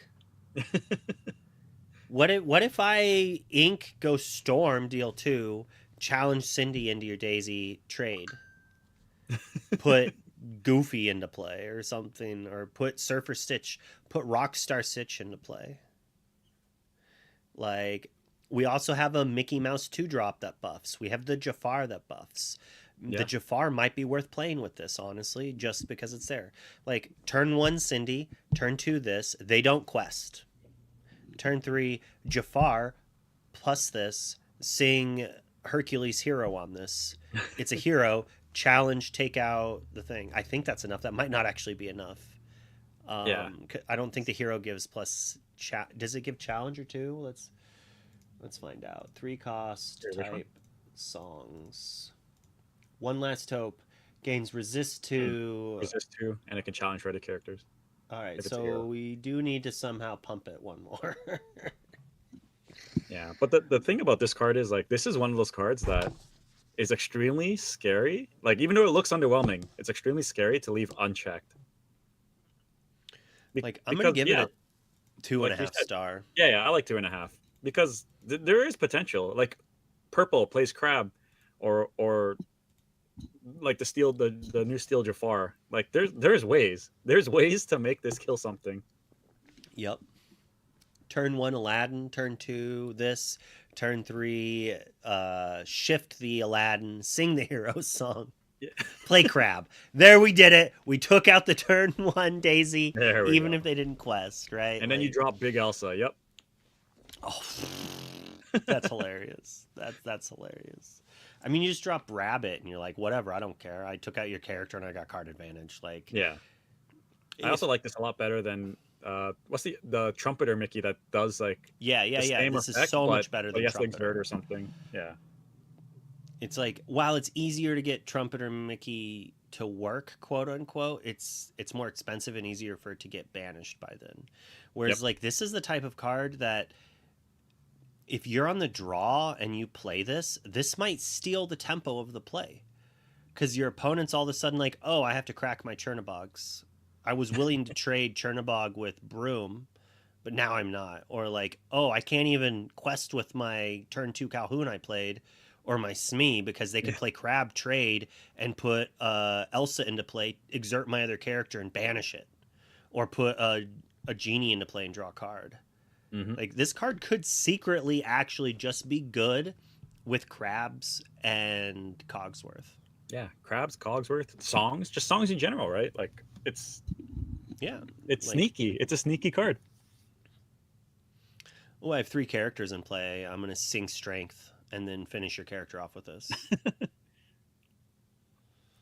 And babooms and cannons. Yeah, I mean, I think this card is better than people are giving it credit for, but also way worse than some people are giving it credit for. This card's neat. I wish it was inkable so yeah. much. Yeah. I wish it was a song. Yeah, inkable or a song. I can kind of understand why, because this effect is kind of powerful. You have to have removal. It's yeah, like, it has to be some form it's like of a other Kita, removal. but Kita's attached to a character. Yep. And can shift. Yep. Yeah, this should be inkable or a song or cost 3, 4. It's missing a little bit of something. Yeah. But it is a 2-star. Like, this could actually be super, super, super good if somehow Ruby Sapphire sees like 0 play. Mm-hmm. Like, if we turn into these like aggressive mix mash like beatdowns, like, this could be pretty good. Yeah, or some sort of blue steel ward aggro beatdown or something. Could find a way. There's a world. I mean, this is better and worse than the one that deals two things, twin shot. Yeah, twin shot. Uh, twin shot, like twin shot's going to be busted good at some point when you have advantage to take care of the or like take advantage of the discard, right? Like if you Yeah. can make the discard a card equaling drawing a card plus, Hmm. then it's good. Or like currently you have discard Lilo answer your two characters, like twin fire. Yes, thank you. Like we would need good targets for it, Yeah. but at the moment, I think it's kind of lackluster. Yeah. I mean, it's nice We that it's have inkable, this. but yeah. What do you think about this one? I don't know what to think about this one. Like, it's I don't. Is it the worst coil? I think this card's not bad. I wish it was inkable, but it lets you draw a discard. Like there could be some weird potential with Chernobog with this. Like Yeah. maybe, but you want to play it with Sapphire, I guess, is the problem. Yeah. Yeah. And like again, as we always say, no discard payoff. I mean, Yep. Lilo was the best. I guess Sheriff Nottingham is like technically the best, but that's like one damage only, right? Yeah, it's like 1.5. Eventually, it could be really good, but right Yeah. now, Yeah. It's one of those potential cards. it's not there. All right, this is our last card. Oh, great! What an easy skip. Okay. I think this is not bad in limited. I would play this in limited for sure. In limited, it's not bad. Not more than I don't think I'd play more than one copy. I might play two, honestly. Mhm. Like if you have two copies of this in your deck, all of a sudden like two cost 1/4s are primo. Like your wardrobes trade with their wardrobes. Like which is gonna be something that comes up. Which if we look at this card here, like that could be relevant in limited. Yep. To be able to finish off two characters after like what appears to be an okay board spot for them. Oh, the Mickey. Yeah, Mickey plus Yeah. training staff. We did it. Plays We turn did 3. it. Yeah, we did it, guys. Hey, I mean, we needed items for our steel Flabbersham, so we're using Mickey to put Mufasa into play. Um, yeah, it's 1 star. It's 1 star. I'm gonna cry if someone does that to me someday. It's like, oh, steal Mickey. I'll kill this, and then I'll put in Mufasa. Certified. I love the art on this one. Agreed. Like so many arts on this are great. Like even this one's like great. Certified. Like I'm not a fan of the card too much, but I like the card. I wish it had more to do, but like I think Yeah. it's a great card. This is the type of card that I want to play in cube all the time. Once again, banger. Like people love this art too. I've seen some memes with it. Yep. Again, I'm just gonna leave the certified up until I pull it away. Great art. Like they've been hitting it out of the park with the art on these enchanteds. Similar here. Like I love the paper blowing away. People are saying Kingdom Hearts. I just like the style of yeah, like what style what they're going for. would you call this? Like I feel like there's a name for it. I don't know. It's almost like a storybook. It has a little bit of Art Nuevo. I said it wrong, I'm sure, in the background. A little, very little in the background with the designs, whatnot. It's like a tapestry, I think, right? Like that's kind of what it is. Yeah. Yeah. This one doesn't have that as much, but it's also Yeah. super good art. Yeah, I was just about to say this art is crazy, but it has like a different feel than the rest. I love how it's like you get to see what it actually looks like versus how he makes the world look. Mhm. So this is the island they're on, but it's actually Jafar's thing. So they're probably not even on an island. I wonder if like this, like it's Reign of Jafar, but over the next set's like the deserts of Agrabah. This one, I don't know. Really, I still like this one a lot. I like it, but there's something about the character that throws me off a little bit. I don't know what it is. The other thing that's hard to tell. Like it. Yeah, the other thing that's hard to tell with these is like this is lacking the foiling, right? So it'll look a lot better. That's true. Yeah. I mean, this one's funny. I see this right here should not be an enchanted. I want this as a full art card that are in between legendary, like maybe as rare as legendaries. Mhm. but on another thing. Like I want like every 5 or 6 packs, I want to be able to open an art card maybe. Mm. This one's okay. Yeah, this one's alright. I think this is probably the least favorite. I still like the art style, but probably the least exciting one. This one's alright too. Maybe This one's this kind is of the cool. least exciting one. Yeah, I like the regular version better than the enchanted Oh, for the Hercules. Yeah. This this one's one nice. looks This one's cool. like really nice. Very Wizard of Ozzy. Yeah. It's kind of neat. And then we got Boom, a lot of Oh people's yes. favorites. You mentioned this one was This super one's really cool. amazing. Yeah. We got the Mickey here. His foot looks weird to me. It's like Maybe it's he's because gonna kick you. I feel like this foot is on the ledge, but it's not. But because I think it's on the ledge, it makes this foot look out of place. When Yeah. realistically he's jumping, it still It's like, yeah, feels he's like like sliding or jumping down, it's right? it's Yeah. it's too high. I feel like it should be like this, and it's like this. And my Tism brain won't not see it, but it still looks awesome, and I like it. This is also super This one's cool. cool. All right, as you could tell, I've been rushing a little bit right there because I'm gonna go pick up my kid. Yep. But yeah, So thanks for having me. Great let's rate time. it. Pleasure, and we got to bust it out. Finished it all up. All right, who we gonna raid? Mulligan TV, One Lore Lorcana. A few people trading. This person's painting. We're just gonna we're gonna raid them. Ooh, altars. Yeah, that's cool looking. All right, thanks a lot for watching, everyone. I will be back tomorrow, and I will see you later. I'll talk to you later, Josh. Later.